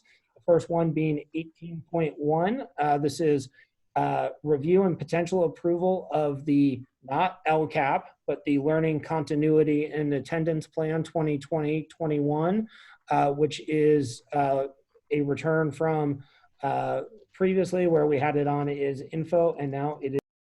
Really did, it really did help us. And also just the many, different parent and community groups and district organizations throughout throughout this time has been very helpful. I want to recognize Ms. Sachs and Dr. Gonzalez for their work and their teams. A great deal of work went into this process without a lot of time and without a lot of direction, but they really did pull things together. So without any further ado, I'll turn it over to Ms. Sachs and let her present this item. Thank you, Dr. Clark. Ms. Sachs? Absolutely. Good evening, everyone. I'm going to wait for a second until the PowerPoint comes up. So as President Lawrence shared, during our study session, we spent quite a bit of time talking about the components of the document and what it actually addresses. So even though the acronym is the same, Local Control Accountability Plan versus Learning Continuity and Attendance Plan, there are some differences between these two documents that I just want to highlight as we move forward. Next slide, please. The Local Control and Accountability Plan is an extremely comprehensive document which really addresses all of our instructional programs in our base program, as well as all the way through any of our supplemental initiatives, positions, resources, and that sort of thing. The Learning Continuity Plan is something that's very narrow in scope, and it's really a plan that was built into the state budget package for K through 12 education, also addressing funding stability. And really what the Learning Continuity Plan is really all about is how are we addressing the COVID-19 crisis? Not only what did we do in 1920, but how are we going to be addressing additional expenses, additional supports, additional safety issues, but most importantly, how are we supporting our students with their learning as we move into the 2021 school year? The Learning Continuity Plan, as I mentioned, is not meant to take the place of the Local Control Accountability Plan. A spoiler alert that in December, what you're going to be seeing back to the board is a budget, a parent and community budget document, which actually is going to be going through our entire LCAP budget first, and then we create the LCAP as we go through the year. The new template is going to be issued. A template is going to be issued, I believe, in January 2021. So more information will be shared as we get closer to that time. Next slide. We're not going to go into all of the nuancing of all of the different sections, but I just wanted to highlight that there were 8 different ones. Everything from general information about how we responded to COVID to stakeholder engagement. And I just need to echo Dr. Clark. I so appreciated all of our advisory groups, their input, as well as the school boards, as well as our community that did complete some surveys. So we gathered all of that as we made our revisions in the different sections. The plan itself talks about continuity of learning, which does talk a little bit about in-person learning. And so we're very excited about the study session next week in hopes we can, talk through that a little bit about what, life might look like if we can bring back any of us, even small student groups. Pupil learning loss is a section within the LCP, as well as how are we supporting the mental health and social well-being of not only our students, but our community, and that includes our employee groups. I've been, aligned with a lot of different plans over my tenure, and I have to say this was the first time that I really saw the state call out, what are you doing in order to support your employees who have been, many of them have been traumatized by the COVID pandemic and the asks of what they need to provide for students and families as educators. Pupil and family engagement, school nutrition, and then increased and improved services for students with unique needs. One example of that is how we're providing English language development in an integrated as well as designated fashion for our English language learners. What are we doing in order to ensure these students are being looked at and the supports are being targeted? So to that end, I'm gonna hand over the presentation to Dr. Lisa Gonzalez, because we're going to spend a couple minutes talking about the budget that's included and the expenses within the plan itself, since that seemed to be an area last time we met where there seemed to be some additional questions. Dr. Gonzalez? Thank you. Next slide, please.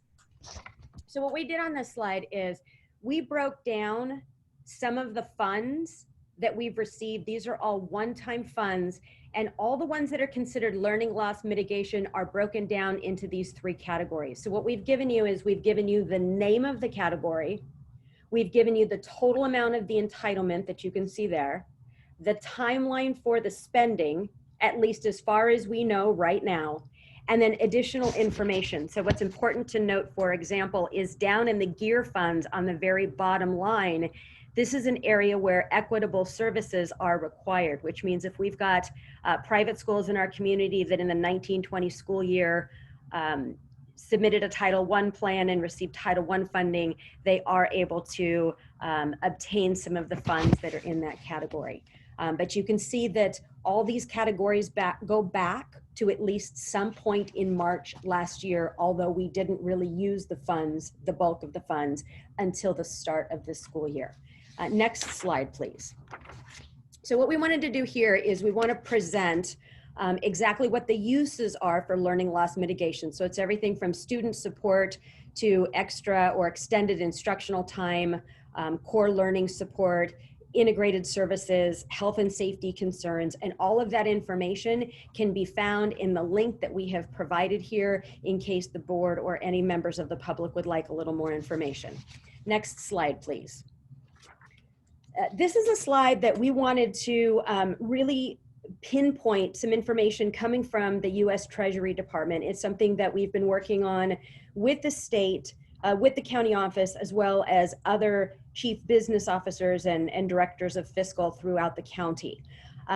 There is an opportunity to look at substantially different uses of positions, and where appropriate, as determined by our independent auditor, Charles Rabley, who we regularly speak with from Crow, some examples of substantially different uses could be things like support staff that have been repurposed to support distance learning, technology staff, and others. So we are allowed to use staff members that we already had and some of the work that they are doing, as long as it is substantially different. So we wanted to give you some explanations and some examples of this. Next slide, please. So to start with, new expenses. These are many of the things that you would expect: disinfecting, the staff to cover that, custodial, additional security that I know we've talked about because there are times when we've needed security 24 hours a day, PPEs, devices, technology, hotspots, additional hours for many of our staff members, stipends for combination class teachers, and a great deal of software with the shift to distance learning that we had to address. Next slide, please. Here are some things that are substantially different. We are now using bus attendants, and they will be supporting online learning. We have modified schedules on Wednesdays for additional professional development that we didn't have before. We, starting in the beginning of October, we're going to have bus drivers who are supporting food distribution and who will be working special routes out in the community to better assist students in accessing food during the school day.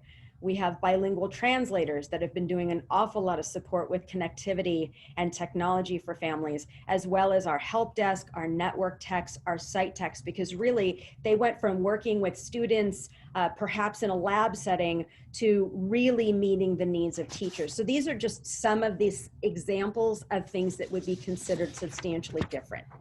Next slide, please. We wanted to bring up our timeline once again. So we had our public hearing last week. We had an opportunity for the community and others to give us feedback, as well as the board. We are bringing forward tonight the plan for approval, and it is important to note that at any point in time we can go back and we can address the changing needs. Of course, these are the learning loss mitigation funds and a learning continuity plan, and we are hoping that there will be additional federal and state funds coming forward that would support some of this work as well. So our final slide is not only a thank you, but an opportunity for us to take a look at any questions that the board may have.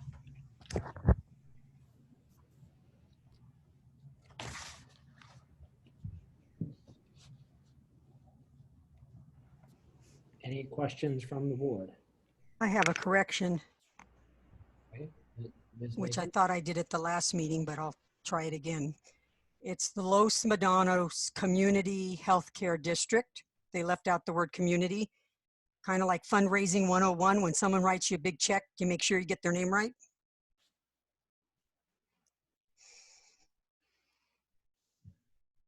Thank you. We will make that correction. I had a few just comments, really. I just want to say thank you to staff for all of the time that you've put into this. I really appreciate the way that you've listened so carefully to the whole community and really made adjustments as you went. In particular on page 16, where the addition was added for staff to work with teachers to model the proper use of pronoun use on digital platforms, ensuring that students have control over their own chosen name and/or gender. Adding additional supports for LGBTQIA+ youth. To some people that may seem very minor, whether you put your she, her as is on my name here, as you can see. But it really is, some of those types of things really can make a huge difference in the welcoming environment that we provide in our schools. So I appreciate your inclusion of even details like that. To make sure that we're doing everything we can, particularly for our students who could be facing some higher risk, to their learning loss in the community. So much appreciated, and also appreciate the addition of the disaggregating the data by student group and race, and look forward to seeing how that's working as we move forward, so we can make sure as a group to really monitor and make sure that all of our students, we're able to find those students who are experiencing learning loss and create a strategy that's really going to meet their needs, and as well as the additions that you had in terms of language. So thank you. I think this is a great product and is a good start to get us on our way. I have a question. Ms. Mayo? So I too appreciate all the changes in the text and the information regarding what we expect through the program. I had commented at the last meeting that the total expenditure per my calculations was about $26.5 million. Now I believe it is at $20.5 million. There were several categories where the numbers changed dramatically, and or some that just changed a little bit.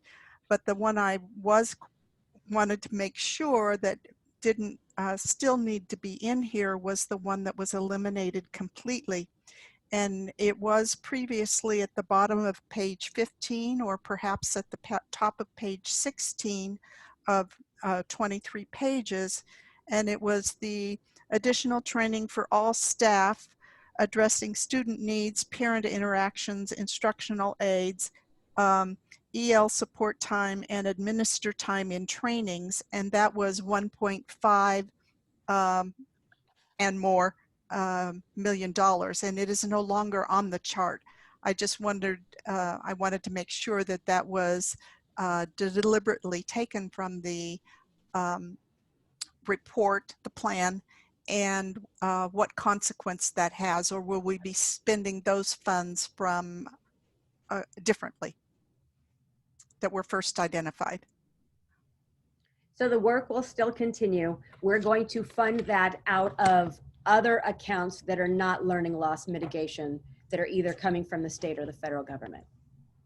Okay, so then the on the PowerPoint slide, those particular categories, I think I didn't calculate it perfectly, but it's a little over $20 million. It's approximately 19,786,707, and that's what we're required to report in those three categories. So if the other numbers exceed that, then it's okay? It is for right now. And the only reason that it would be exceeding those is because some of these have been rounded slightly, right? You'll see that we don't have exact numbers of all of these things because, for example, I'm taking a look at some of the supplemental online resources. It may show up a little less than that, a little less than the 427,000. Okay.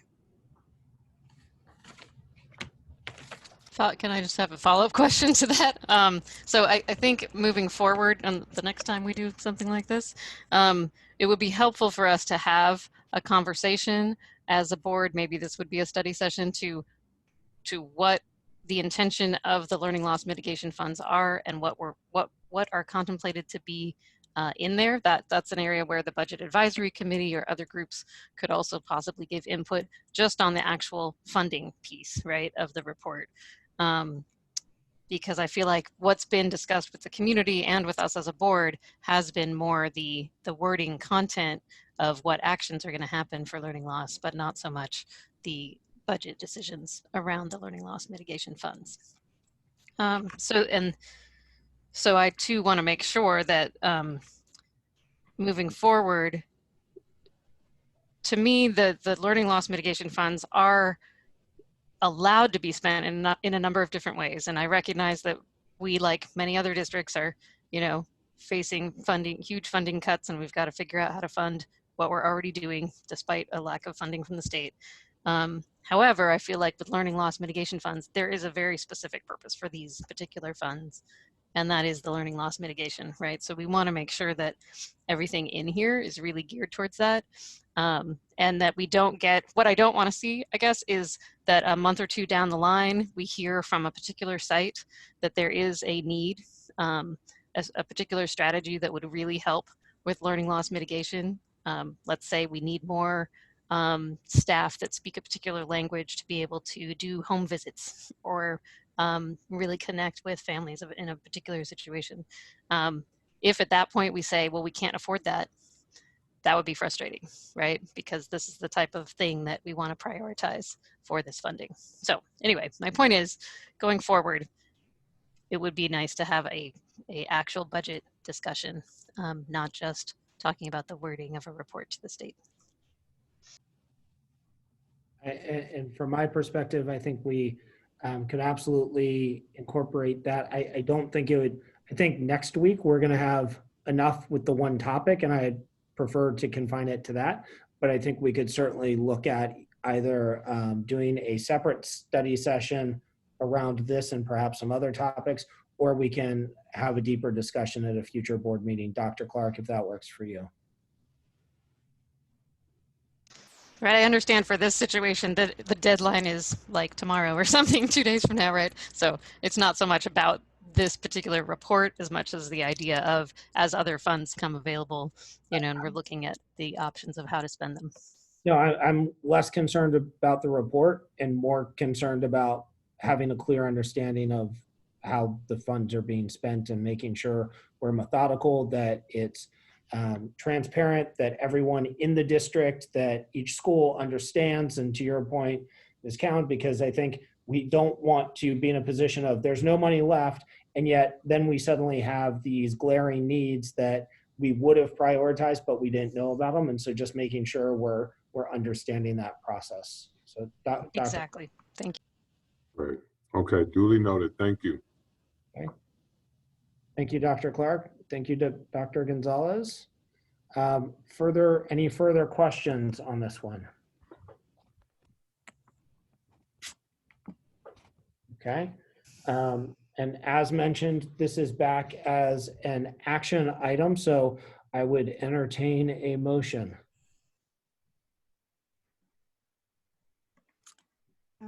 Mr. President, I moved the approval of the Learning Continuity and Attendance Plan 2020-21 as presented. Second. Okay, thank you, Ms. Durkee, for the motion. Ms. Mayo for the second. Ms. Mayo, how do you vote?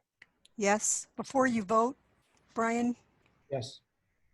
What as you presented, want that correction? I just want with the correction, yeah. With the okay, I'll amend with the correction of the name of the foundation, right? That Ms. Mason has provided. Okay. Ms. Mayo still second? Yes. All right. Ms. Mayo, how do you vote? Yes. Ms. Durkee? Yes. Ms. Count? Yes. Ms. Mason? Yes.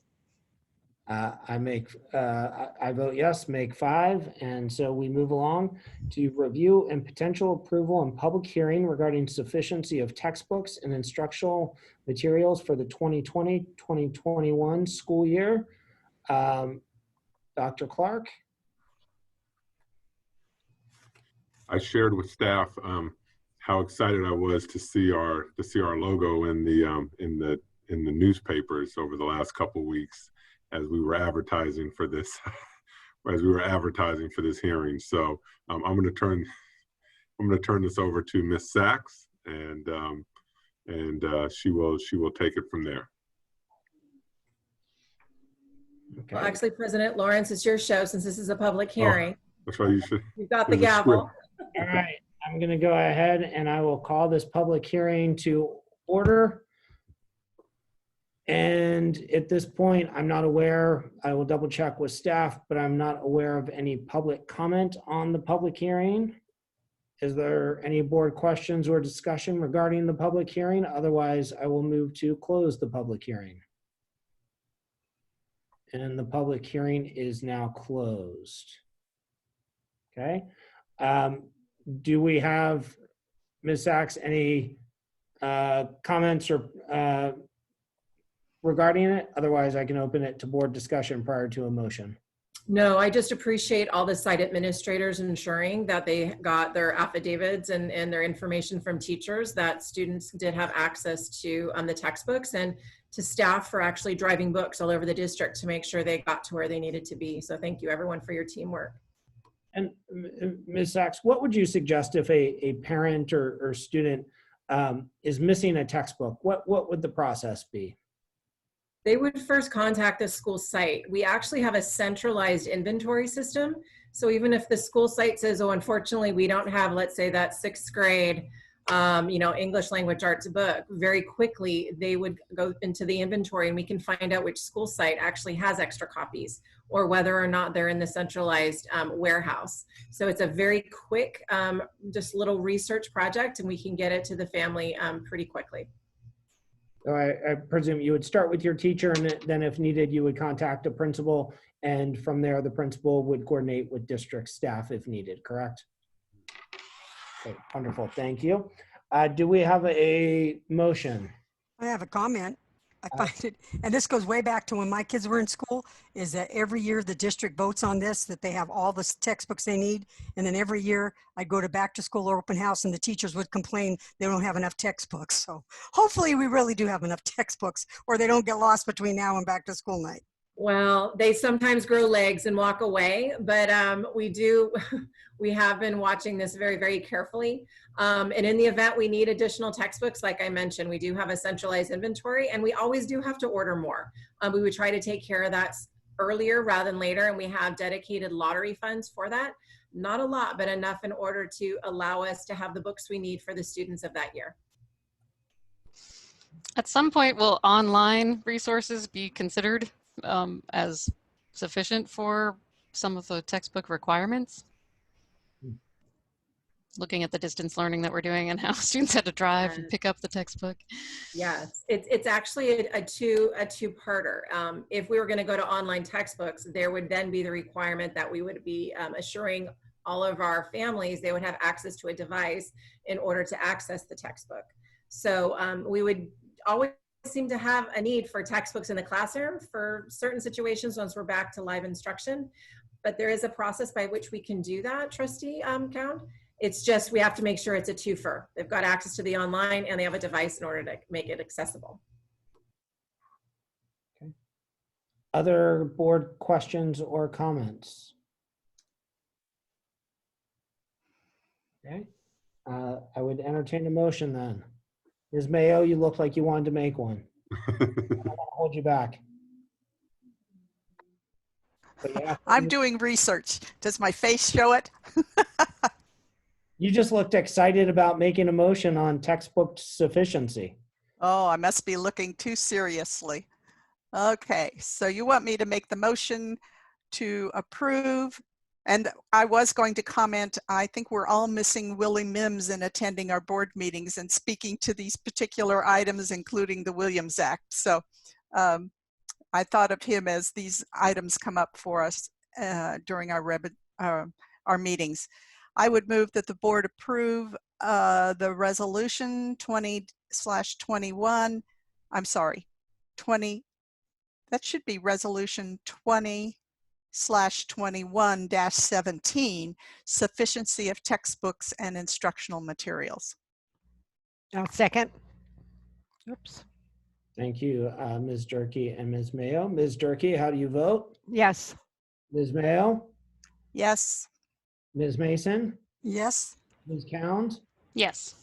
I also vote yes, and join Ms. Mayo in saying, you know, our friend Mr. Mims is always welcome. I know Dr. Clark has known him for quite some time, and I had a conversation not too long ago with Mr. Mims, letting him know that we are transitioning to have the video available via Zoom, so we could have the full Willie Mims experience if he's able to do so. We look forward to that, as well as all of our other speakers. So with that, we move along. Review and potential approval. 18.3, review and potential approval of certification of the district's 2019-2020 unaudited actuals financial report. Dr. Clark, I turn it to you to decide who you would like to turn it to. Yep. So thank you so much, President Lawrence. I just want to remind the board that there's 4 major budget presentations that take place throughout a calendar year, and that would be, you know, unaudited actuals. Well, let's go backwards. That would be our adopted budget, and then after the adopted budget, we then do we close the books on the previous year, so that would be our unaudited actuals, and then we have the first interim and the second interim. So so this is for all of us together. This is our first major sort of budget milestone, and so with that, I will turn it over to Dr. Gonzalez to give us a very just brief highlight of our unaudited actuals. Thank you. You all have a copy of the presentation, and you and the public have had an opportunity to review the unaudited actuals. I want to remind everyone that the unaudited actuals will be verified by our external auditor and will be reported to the board in December. The unaudited actuals is nothing more than an accounting of what was spent in the 1920 fiscal year. It finalizes the ending fund balance, and then it resets the 2021 beginning fund balance. The unaudited actuals resulted in approximately $10 million higher of an ending fund balance than the adopted budget assumed. This acknowledges the slowdown due to COVID-19 and certainly the prudent spending practices that we put in toward the end of the year, especially with letting all of our departments as well as our sites know that cash is king and we needed to protect it as much as possible. I want to remind the board that we still have a structural deficit that's approximately $10 million. The budget that we approved, the 45-day revised budget, included a set aside of a little more than $5 million for impending cash deferrals. That's truly a minuscule amount as compared to what we expect to be withheld with the cash deferrals. So with that, open up for any questions that the board may have. I'm also joined this evening by Mike Berg, who has been serving with the county office as a fiscal advisor over the course of the last 8 months or so.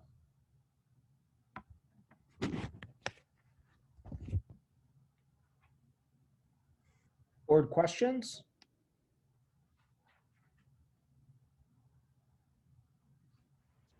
I guess I could just ask Mike Berg if, because I'm the penny pincher here, if we are still in a saving mode. I keep trying to think we still need to make cuts to be okay 2 years out. Is that right thinking or wrong thinking? I always advise my staff to answer the question first. That is right thinking. We looked very briefly and very preliminarily at what this $10 million unspent revenue results in the future years. And while it changes your ending fund balance, therefore your beginning fund balance, your structural deficit still exists. And you don't have nearly enough to cover the cash deferrals. So the reductions that we talked about last year are still on the table and still need to be considered this year to be implemented next school year, 21-2. Thank you. I'm wondering if you could both speak a little bit more about the 10 million that, I mean, having 10 million more. So I think there's more information that could be shared about that as well. Let me take that one, if you will, because I work in a number of districts as well as led my own district prior to my my initial retirement. It is not unusual at all for a district, regardless of the size, to have between 2.5% and 3 to 3.5% of their budgeted expenditures go unspent. That is normal. That is average. And when I looked at Mount Diablo's budget and looked at what 2.5 to 3.5% resulted in, that's in the mid, 8.5 million to 12, little over 12 million. So 10 to 10.5 million unspent is very normal, especially considering the very unusual, abnormal year that second half of the fiscal year 20 that we all realized. You had good budget, you have good budget practices and good internal controls. And so to have somewhere between 7 and 10 million would have been expected, but you can't budget for that. Earlier there was a speaker who talked about skepticism over whether those numbers are accurate. That's healthy skepticism. I'm trained to be the same skeptic. And so when I come in and look at school budgets, and I looked at your budget and have been looking at your budget, as soon as I see that 10 million fall out, I too start running numbers and trying to discern whether or not that is accurate, whether that is expected and normal, and in this case it is. One of the things that's confusing for people who don't dabble in budgets every day is that it sounds like the estimating by the budget department is incorrect. That's not accurate either. The budget department has to look at your expenditure lines within your budget as though every dime would be spent. And when it isn't spent, that's a good thing. But when it isn't spent and it results in a higher ending fund balance than expected, some would say you're not being truthful or it's not accurate. In fact, it's very accurate. You simply can't state and recognize those unspent dollars until the year is over and until your unaudited actuals are prepared for report. Does that provide a little more detail?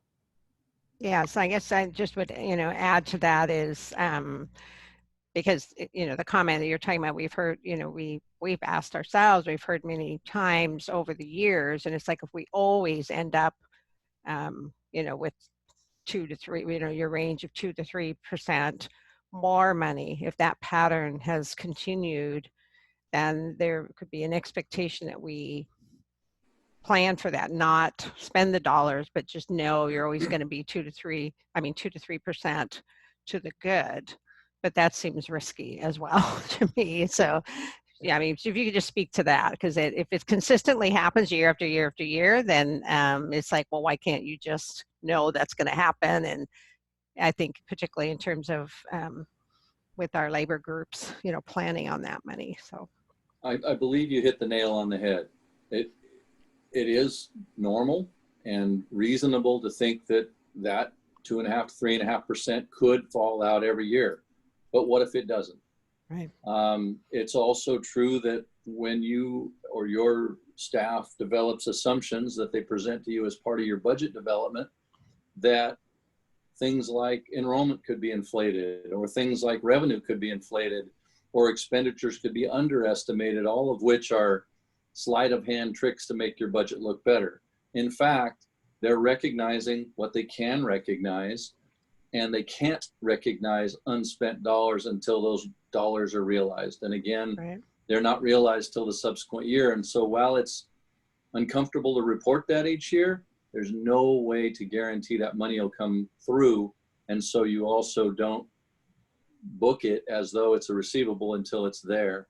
I will say that last year, as we worked through your budget process and we made recommendations for reductions, the reductions that were necessary were much, much larger than what ultimately you adopted. And the reason for that is the budget office's recommendation was not to try and do it all at one time, but to do it over a progression of 2 or 3 years, partly for this reason.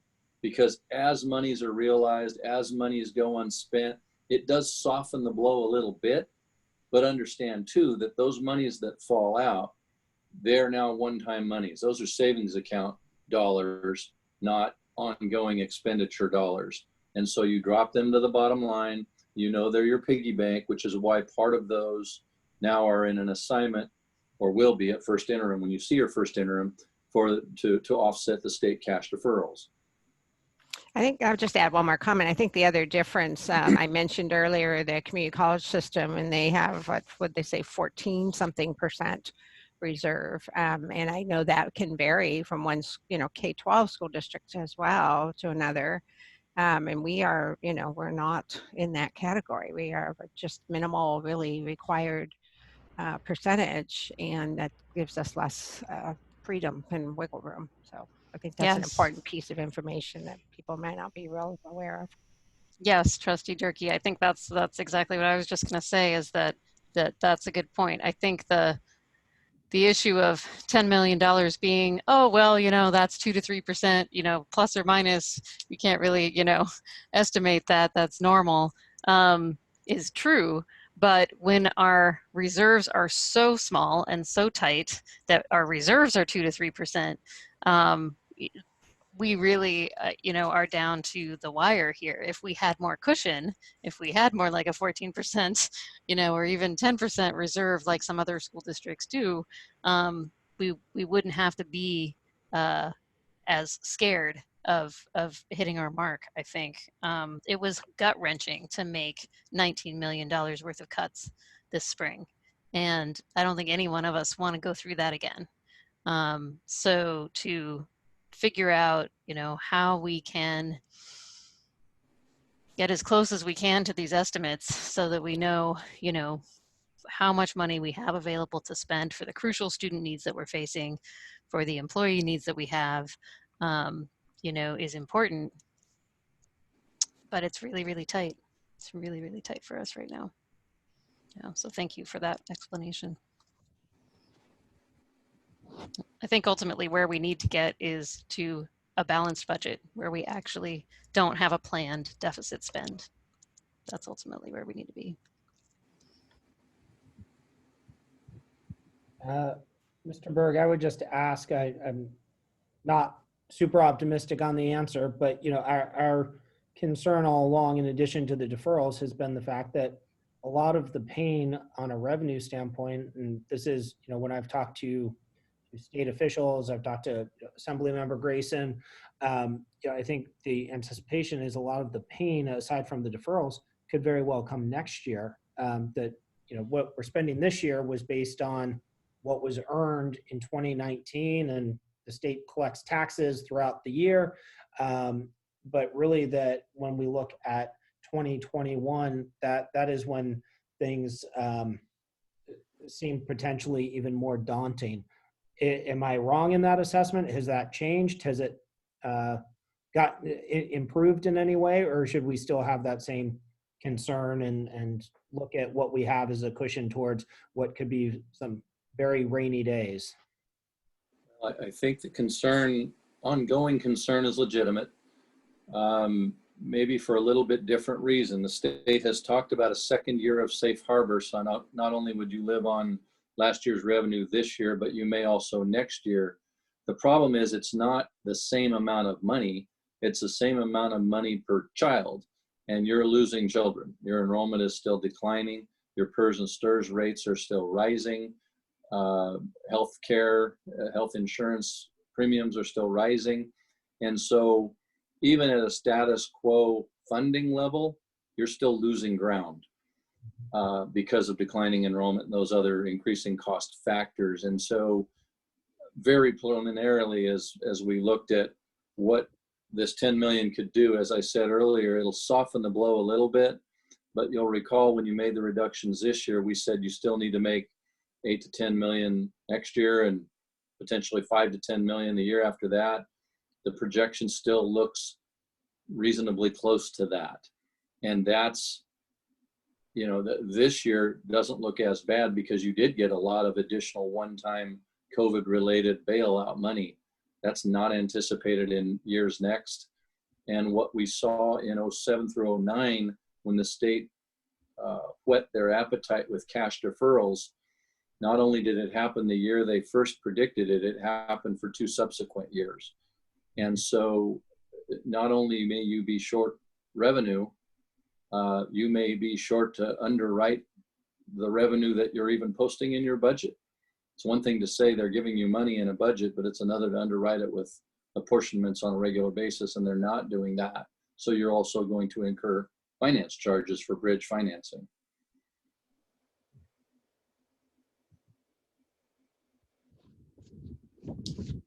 No silver lining, President Lawrence, my apologies.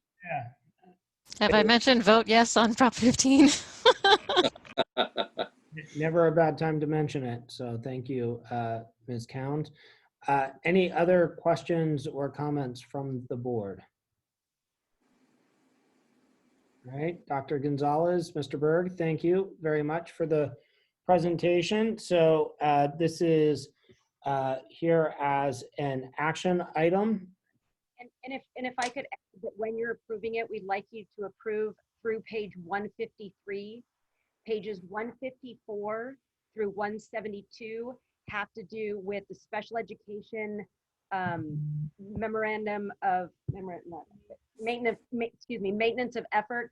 They were inadvertently included in this. These are not pages that are generally included here, and they have not been finalized. Okay, so the first 153 pages of the report, is that correct? Okay. We will take that whole section out. Right. So will we see that section in some other financial document then in the future? Checking on that. We're not sure if they come back to the board or not, so we're checking with our auditor. Those sections are just your maintenance of effort calculations. That is a conversation between County Office of Ed and district, not subject to approval as much as just subject to them being correct and reconciling. All right. Do we have a motion for the first 153 pages? Mr. President, I would move that the board approve the 1920 unaudited actual financial report, pages, cover page, and 1 through 153. Do we have a second? I'll second. Okay, thank you, Ms. Mayo for the motion, Ms. Durkee for the second. Ms. Durkee, how vote you? Yoda now. Yes. Yes. Ms. Mayo? Yes. Ms. Count? Yes. Ms. Mason? Yes. I vote yes, passes 5-0. I almost threw in a how vote thee, but we'll do it. You're trying to be, okay. So, all right. Thank you, everyone. And so we move along to review and potential approval of nomination of 2 board members, 2 new members to the Budget Advisory Committee. And I'm going to, Dr. Gonzalez is going to take this item, and we'll turn it over right back to her. All right. Thank you, you. Dr. Gonzalez. Thank you. As you all know, this is the second time that we've brought forward, actually maybe the third in the last few months, to update members of the board for the Budget Advisory Committee, simply because we've had a number of people who were either termed out or we did not have representation. So we have 2 individuals that are coming forward, one to represent Measure C for someone who termed out, as well as representation for CSEA because that seat was vacant. Okay. Do I have a motion for the two nominees, who are Sue Nowak and Jeanette Mashor. Mr. President, I move the board approve the nominations, approve the following to the Budget Advisory Committee. Sue Nowak, who is a new appointee, and Jeanette Mashor for CSEA. I'll second that. Okay, thank you, Ms. Mayo, for the motion. Ms. Mason for the second. Ms. Mason, how do you Yes. vote? Not even waiting for me to ask the question. Doesn't want me to go in a strange direction with it. Understood. I Ms. have a Mayo? question. Yes. I didn't notice this before. It's indicating Sue Nowak is Measure C. I understood she was Measure J. No, Measure C? Okay, thank you. She is Measure C, and I'll explain that in the next item. Okay. Ms. Mayo, how do you vote? Yes. Ms. Cound Yes. and Ms. Durkee? Yes. I also vote yes. Item passes 5-0. And Dr. Gonzalez with a sneak preview of item 18.5, which is review and potential approval to increase budget advisory committee members to 16. When we had the Citizens Bond Oversight Committee meeting a little over a week ago with those that are on Measure J, what we realized was that Measure J was not represented on the Budget Advisory Committee. So we are making a recommendation that we add representation from that measure. That individual will stay on through it's a 3-year appointment. That person would then stay on for the duration, except what we're also expecting is that sometime in the future, the individual with Measure C would drop off once we have closed out that bond, and then we would be back down to 15.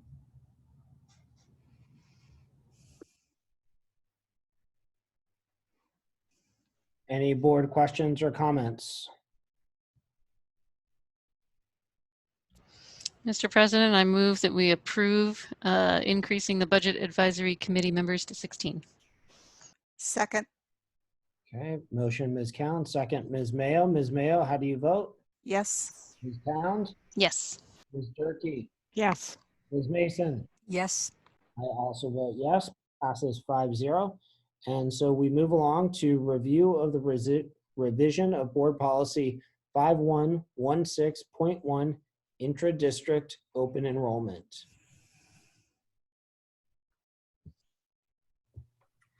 Dr. Clark? You want to take this item, President Lawrence? No, I'm joking. I got Dr. All right. Doctor, I was just. It'll be like college again, where I'm just making it up when the professor calls on me. I wasn't expecting it, but I think we're in better hands with you. So. Yes. Yes. So I'm going to turn it over to Dr. Aguili. She is going to present this item. Hello, everybody. Good evening. Thank you for going ahead and listening to this item today. And I wanted to clarify that this is being brought for you for an information item tonight. And it's really an attempt to clean up some of the things that have been happening in the last 3 cycles with this program, with this particular policy. So in 2012, the board policy was brought before the board and was approved, but the administrative regulation at that time was not updated. And in 2015, what was brought before you was something that would go ahead and change the priorities and go ahead and outline the order in which students were prioritized for transferring in between districts. So the main keys there is that they went ahead and they added in things like that the students who were receiving Title I funds would be transferred according to the program improvement at that time. And also students on the state's open enrollment list would receive the 6th priority. And states designated as persistently dangerous would be in the 7th priority. However, the first priorities continued to be attendance in the residence area and also siblings. That was one of the main changes. However, another one of the changes was regarding the third priority, in which students who had a parent who was an employee of Mount Diablo School District at large continued to receive the third priority. And again, the key here is that it was by the district. And then the fourth priority was those who attended a neighborhood school where it was established by agreement. And that was through some developer agreements and also some other agreements, such as for the Monty Gardens and Sequoia. What you'll see attached to the board docket this evening is something that is entitled current. And the reason that that is entitled current is because if anybody were to update, go ahead and go to our website and look at our gamut policies through a board search under that program, they would see the 2015 board policy on gamut. However, in 2018, there was something approved by the board in January. And what that main change was that it updated several things. First of all, it removed the programs that were no longer in effect at the state level, such as the program improvement or the open enrollment programs. However, the persistently dangerous still did exist. They also, although we do not have any schools within our district designated as such. Item 1 stayed the same, and as did 2, siblings, but number 3 changed. And that was a problem at this point because it specified that in order to qualify as a third priority, the student would be allowed to transfer to a school in which the parent worked. It also clarified that the employee would have to be a regular employee of the district working more than 10 hours a week, so it didn't apply to our substitutes, et cetera, et cetera. However, this was never updated to gamut due to an oversight. And so nobody who would be searching online for our board policies, unless they specifically knew to go back through every single board docket and happen to know that this was updated in January 2018, would be available to them. That was not what was reflected. So what we're attempting to do in this point is actually not change the priority of the transfers. Those will remain consistent as they were in 2018 with no changes except for 1 clarification to the part for employees. And that change requested would be for students. So again, first priority would be students residing in the area. Number 2 would be siblings of students enrolled at a school of request who would share the same year at a cohort. So it's not just a student who, you know, every kid in the family went to Concord High School and now they've all graduated and this last one left. They will actually have to share a year in order to be considered siblings. The next priority would be students whose parent is a district employee working 10 hours a week, that minimum standard again, but at a school of request or at another district site. And what we're attempting to clarify again, you know, like our maintenance and operations staff, our central staff, our transportation staff, who are not necessarily assigned to a school site, but they're long-term employees of our district, they would qualify in that employee transfer.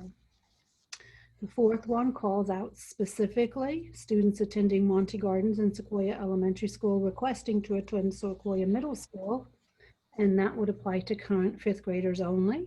So not students who are, you know, left in 3rd grade and then came back. They would have to remain in 5th grade.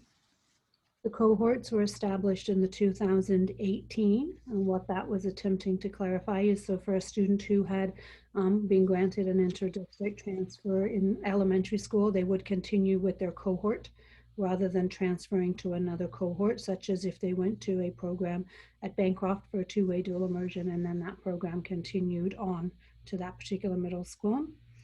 And then finally, the next one is students wishing to enroll in a new program, such as transferring to the IB program at YB High School. And then finally, students of the district who do not qualify for any of those other ones, but still wish to transfer, and those were formerly known as choice. It's just different wording in there. So that would be the current proposal. And again, the key change is that really does keep the same priorities that have always been in there, but it does add in that caveat for employees who are not employed at the school site, but more centrally assigned employees. So I know that these are both on for information, but what you were just addressing was really 18.7, right, with the AR? Yes. That's Yes. correct. Okay, just want to clarify. So there's nothing on the policy that is particularly needs to be discussed. Okay. I certainly have a couple of comments and questions, but I'll first defer. And it seems at this point, so we're pretty clear on 18.6, and I believe the conversation now is around 18.7. So board members, do we have questions and comments regarding 18.7, which is the AR? Yeah, I'm confused, so you can straighten me out here.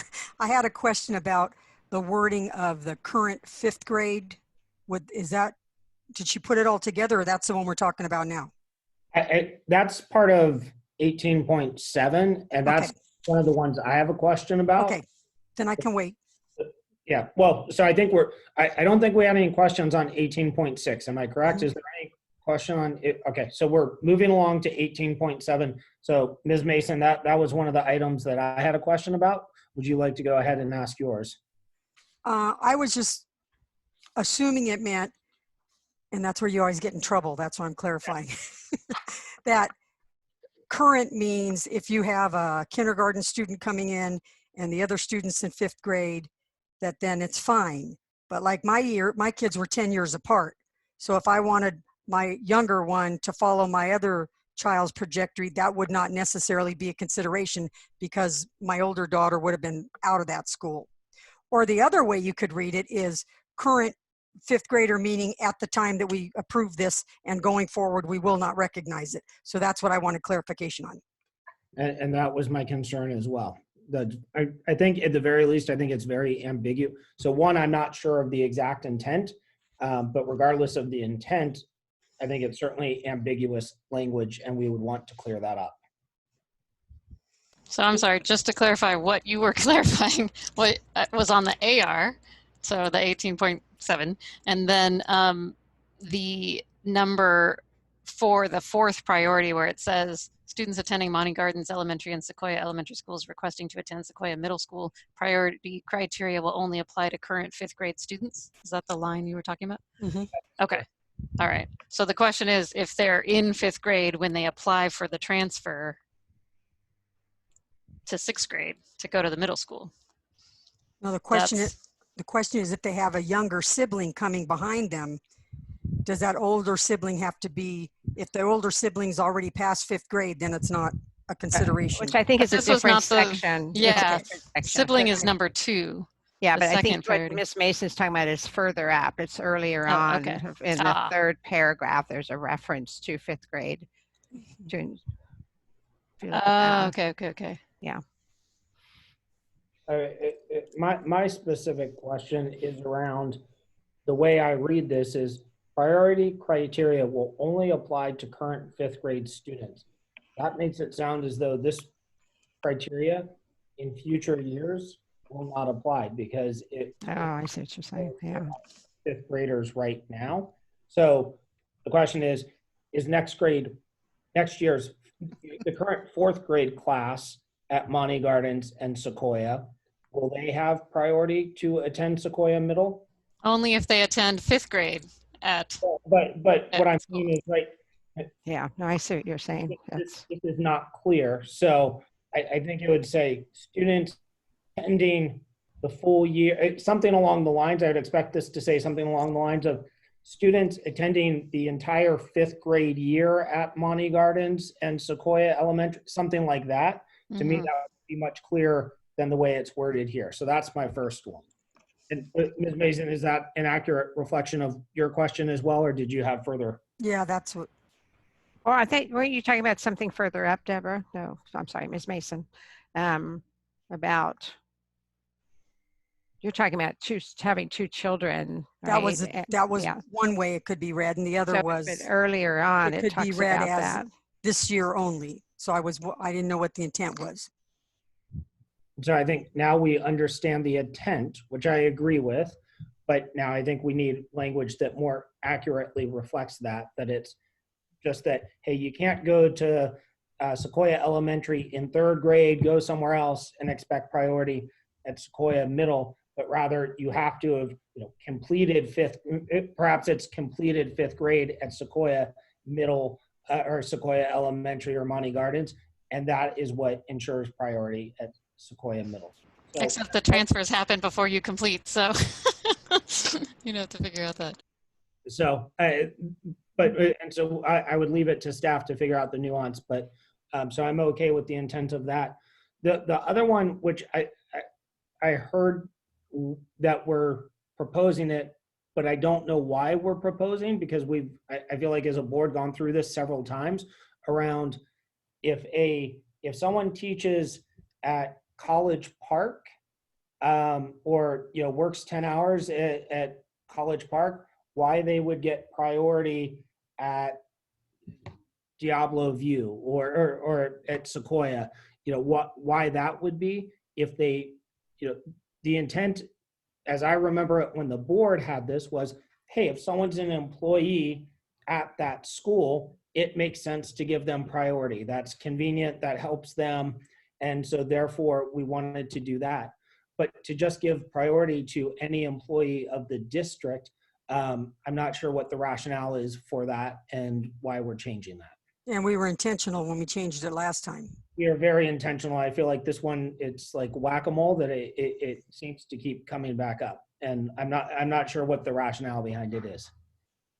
I might clarify that it's to capture the people working at district sites that don't work at a school site, that work at a district site, such as work at the central kitchen or the transportation department.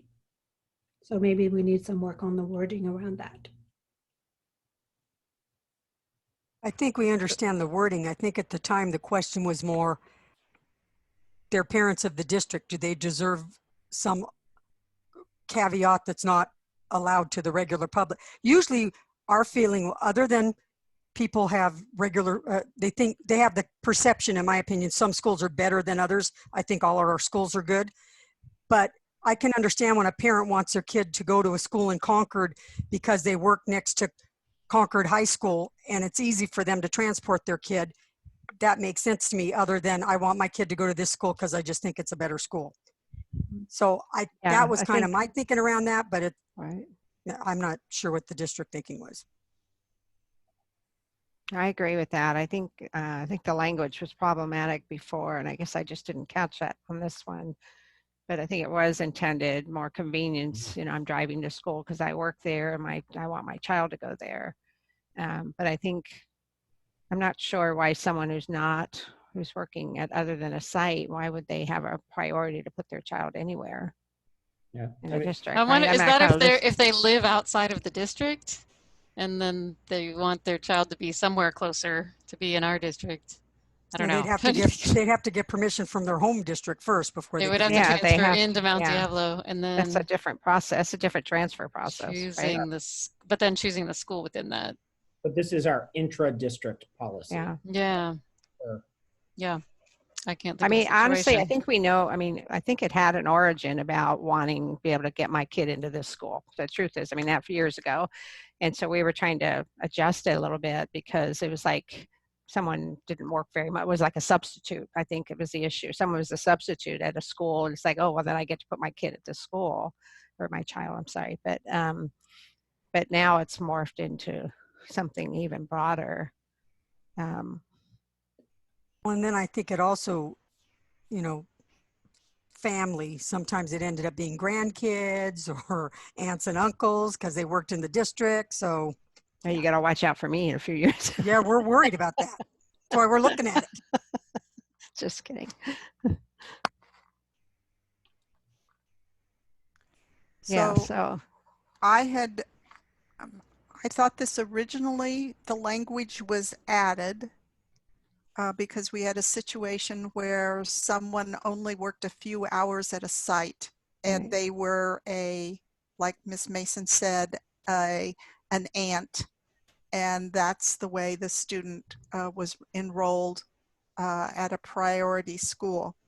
And so we developed the original language came forward to us. I guess the minimum of 10 hours a week for me is appropriate. That could apply to, it would apply to someone who's a, now I can't remember their title, the transient teachers. But it, my concern, or at another district site, that means that they would never work 10 hours at that particular site. Is that the case? It opens it up to any district employee has a preference at any school site, whether they work at that site or not. Or am I misunderstanding this completely? I don't think that was. I think that's what they were disagreeing with just now. Yeah. That it shouldn't be any site. That's how it's written in this version, but that it really originally the intention, and that's what I heard Trustee Lawrence say, that the original intention in making it be the site where you work was that was the scenario that it should be, and it shouldn't be that just because you work anywhere in the district, you get priority for your child to attend any other school in the district. Which is what this regulation does, and it's been brought forward before. And I just, if someone wanted to, they're part of a cohort and they were hoping to matriculate from one school to another. I mean, we spent a lot of time as a board working to address the Bancroft split as well as a lot of those other areas. And, sorry, your child is not able to go to the next school because there's a district employee who'd like to have their child attend that school. And that they have, essentially, because they're a district employee, they now have priority over your child who's part of a cohort. I would not support that. I haven't supported it for 8 years. It seems to keep coming back, and I don't understand why. And I've yet to hear a justification. And I believe our board was very specific about the use case that we have described, that, hey, if you're working at a site, makes sense from a transportation standpoint, by all means, we want to support that.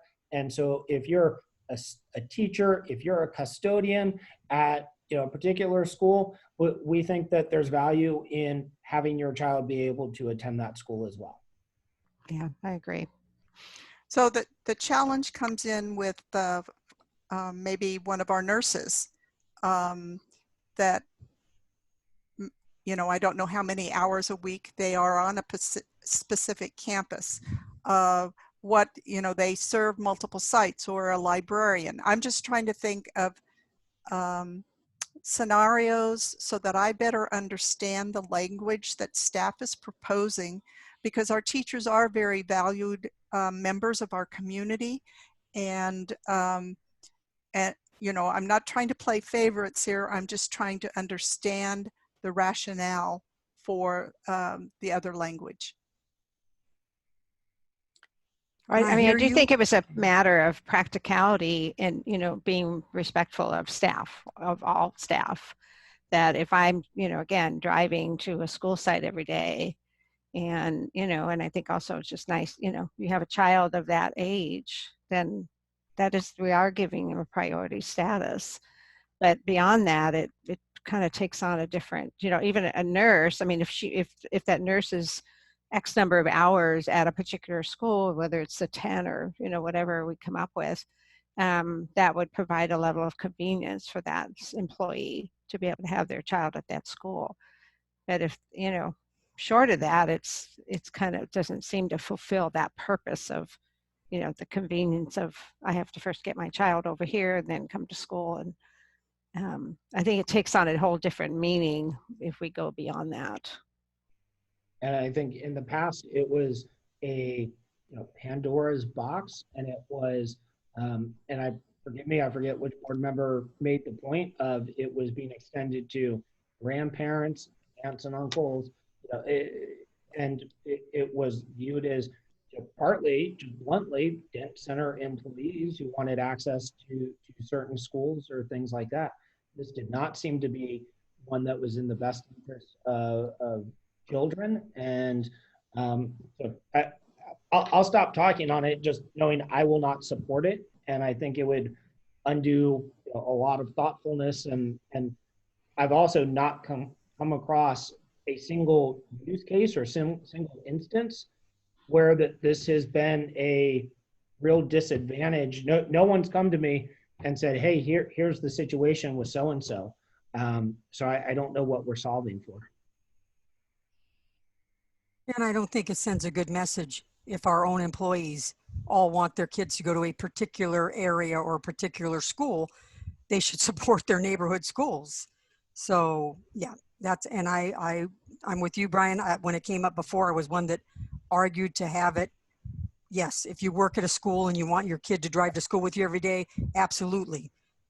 For even non-employees of the district, if you want that to happen, there's space at the school, that should happen. But I don't think it should be something that should automatically afforded to anybody who works for the school district. So let me ask another question. If the student and parent qualify for the first year that they're at the middle school, and then the parent, the district employee, is transferred to another site because they're an itinerant worker or for whatever the reason, is the student still eligible to stay at that middle school under all of the other rules? Well, if I moved from this side of town to the other side of town, my kid would have to go to a different school. So it's back to being the same should apply. Because that happened to me. My kids were going to Bel Air. I moved out of that attendance area, and then they had to change and go to Rio Vista. That's just the rules of the game. But our rules right now, according to the first page, does say that intra-district transfers, once approved, shall be valid through grade 5 for elementary, through grade 8 for middle, and through grade 12 for high school. So it sounds like once. Yeah, that applies to the general public. It should apply to everybody. Okay, so in that situation, the student would remain. Okay, then I had a question about the how the Holbrook population will be treated when it's a K-8 school. Will there be any potential scenarios that might impact this intra-district process through Holbrook enrollment? Wasn't there a specific part that addressed that in the? It does say something about the. Do you want to answer, Dr. Gili, instead of us speaking for you? I apologize. I was doing it, not you, Linda. Yes, Holbrook would follow the same programs priorities like everybody else. If they had a sibling and they were sharing a year at the school, I can see how that would be slightly impacted because, again, Board Member Mason, you mentioned the children 10 years apart. It's possible that they might be out of the 5th grade year, but they might still be in 7th grade, so that would be expanded. And also for children who wanted to enroll in a particular program, such as the two-way programs that are over at Holbrook, that would also fall under the Holbrook. So would they be under number 6, the 6th priority students wishing to enroll in two-way dual immersion programs? So if they were at Holbrook K through 5, then they would be able to get into 6th and 7th to stay in? Or would they suddenly be at the same level as any other 5th grader in the district who says, I want to be in two-way dual immersion? So if Holbrook 6th and 7th grade become full, who gets priority for that? Would the student who was attending K through 5? So a student transfers in to Holbrook because they want the dual immersion. Mm-hmm. So then they reach 5th grade. What happens to the student for 6th grade if it is not their home school? They would get to continue on as part of the cohort model because they are part of that particular cohort. So priority number 5. Correct. I'm not looking at the priority. Yes, as part of the cohorts, they would be under number 5. Which I would take a moment to say, I think that based on feedback I've gotten from parents and from school staff, this model, the cohort model that we implemented several years ago, has been, it has helped build community. It's been a huge positive.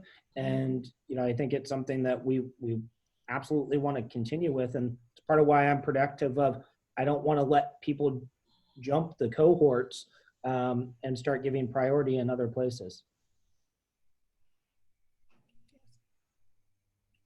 So should we name Holbrook as one of the examples in the 5th priority just to clarify that? So in the future, that same question doesn't come up and get interpreted differently?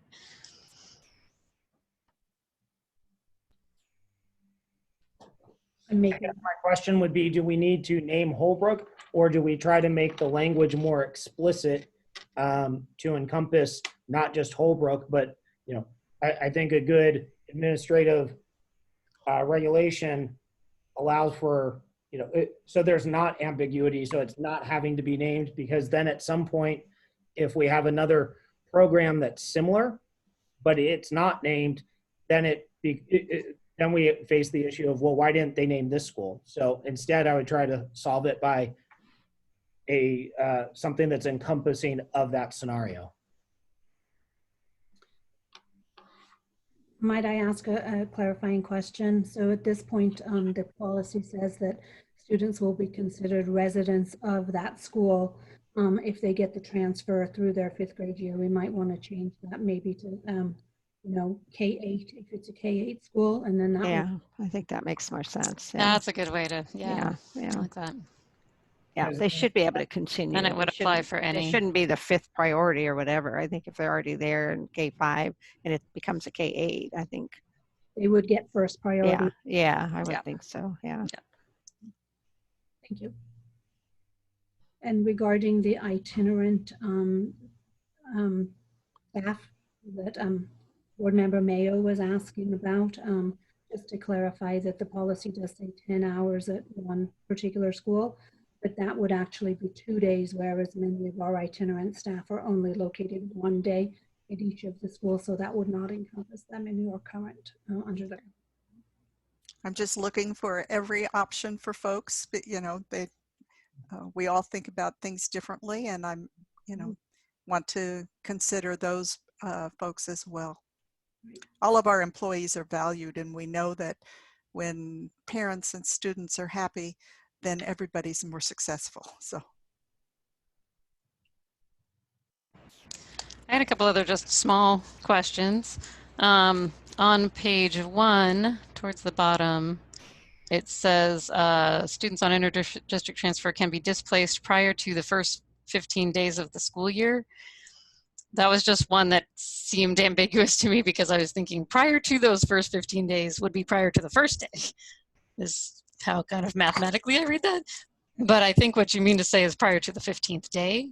Initially, the language as it was edited had a date in there. It was a grammatical error by changing the date to 15 days, because as we look at all of the board policies, we know that the school year got moved closer and closer and closer, so the dates didn't make sense. So we changed it to 15 days, but we'll clean up the grammar on that. Okay, yeah, I could see why you wouldn't want to put September 15th, but maybe just call it the 15th day. Feels clearer to me. I don't know what everyone else is thinking on that. And then on page 5, it talks about, oh, now I lost page 5. Towards the bottom, it talks about the public lottery will be held for grades K through 5. And I just wanted to clarify if that needed to be TK instead of K. Is there a situation where TK is ever in a lottery situation? Typically not, unless it's to go into a bilingual program. Typically they're assigned to the school site, and that's not part of the transfer process at this point. Okay, so if it is to go into a bilingual program, this would apply for TK? Correct. They apply for bilingual programs specifically at that point. Okay. And remember, TK is not at every school site. So right. Moved where the programs are offered that year. So there's no TK program at Monty Gardens or Sequoia Elementary School? I do not know the answer to that question off the top of my head, but I can find out for you. They do seem to be at different sites at different times. So, but this is not specific to the site. This is just a sentence about the dates of the public lottery. So I was just thinking that you'd want TK in there so that in the event, in any scenario where there's a TK involved in a lottery, it would be those dates, as opposed to thinking that TK is never in a lottery or something else. I'm not sure. It's not our current practice, but it would also not hurt to add that if that's the will of the board as we go forward. To have that in there so you don't have to come back and revisit the policy if you need Right. to. Right. Yeah. I guess because there's not very many, it hasn't reached a lottery situation. Is that what you're saying? Okay. Gotcha. And then my last question was I think that just for the public, the question may come up, does any of this affect the feeder pattern for students who live in the Clayton area that would normally be going to Clayton Valley High School, except that that's not an MDUSD school. So where do they find the written policy for how they choose their neighborhood high school? That's a whole separate process, and to refresh everybody's memory, that's when they get to choose, and in 7th grade they get to designate their school, and then they're notified prior to the 8th grade before they start looking at different options, and then we let them know that, and that is available in student services. They complete that process.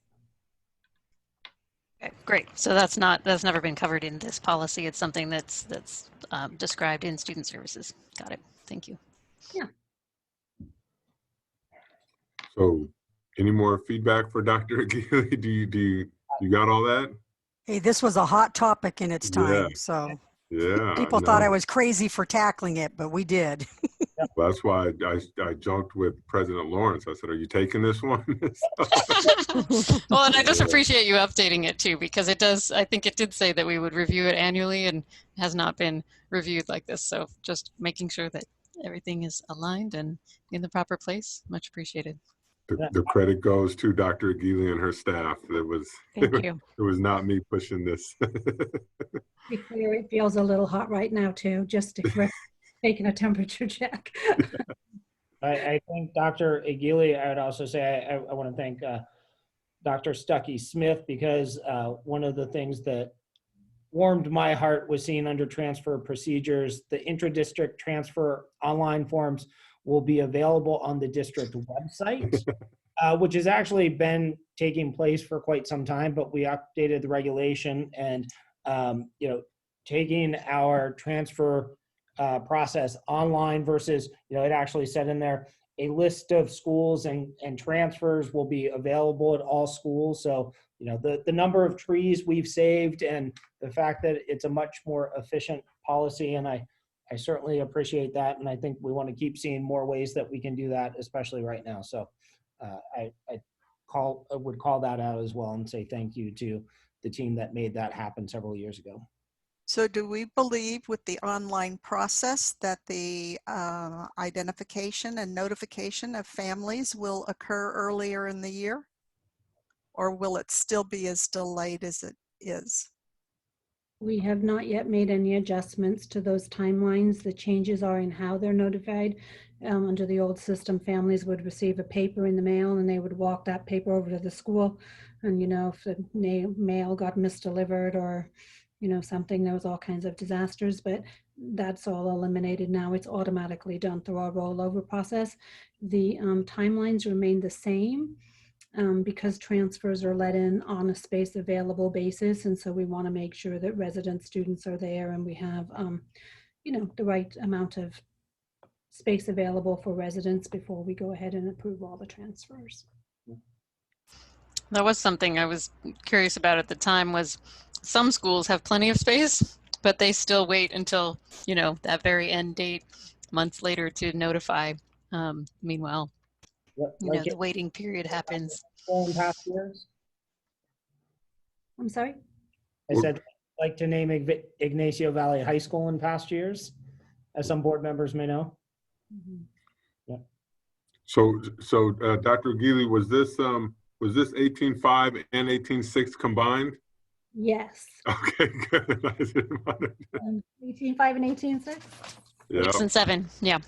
We'll be bringing 6 and 7, back yeah. in 2 weeks for approval. With Dr. Aguirre, do you have the needed changes, and other board members can contact you if they have further questions or requests, correct? I do believe so. I have all of the changes written down. Yes, thank you. Wonderful. Thank you. Thank you. All right, so we move along. 18.7 we covered.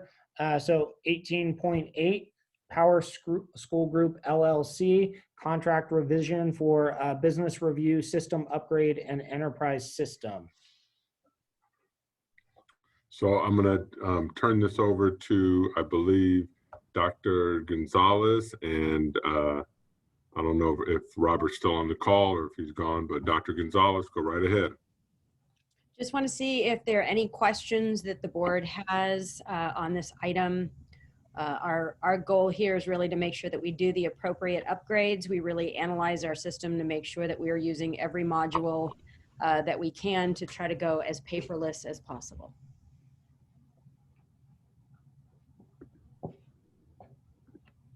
I appreciate the information that you shared and how the decision was being made between the different possibilities. It's all very challenging, but it looks like this is the best option to make sure that we're making the best use of what we can. So thank you. Any other questions or comments from the board? Okay, I'd look for a motion. Mr. President, I move to approve Power School Group LLC contract revision for business review, system upgrade, and enterprise system. Do we have a second? I'll second. Thank you, Ms. Durkee, for seconding the motion by Ms. Cound. Ms. Durkee, how do you vote? Yes. Ms. Cound? Yes. Ms. Mason? Yes. Ms. Mayo? Yes. I also vote yes. Item passes 5-0. And at this point, there is nothing carried over to closed session. Future agenda items, just the one thing of note, again, is that we are looking to have a board study session October 7th in the afternoon, late afternoon. We'll have updates on that, but to make folks aware, that is where we will be looking at the options and receiving information from Dr. Clark and staff regarding our transition to a plan, taking action on re-entering students, returning students to school. So we'll be beginning that on October 7th. And with that, anything else? All right. We are adjourned. Thank you. Thank you. Thank you.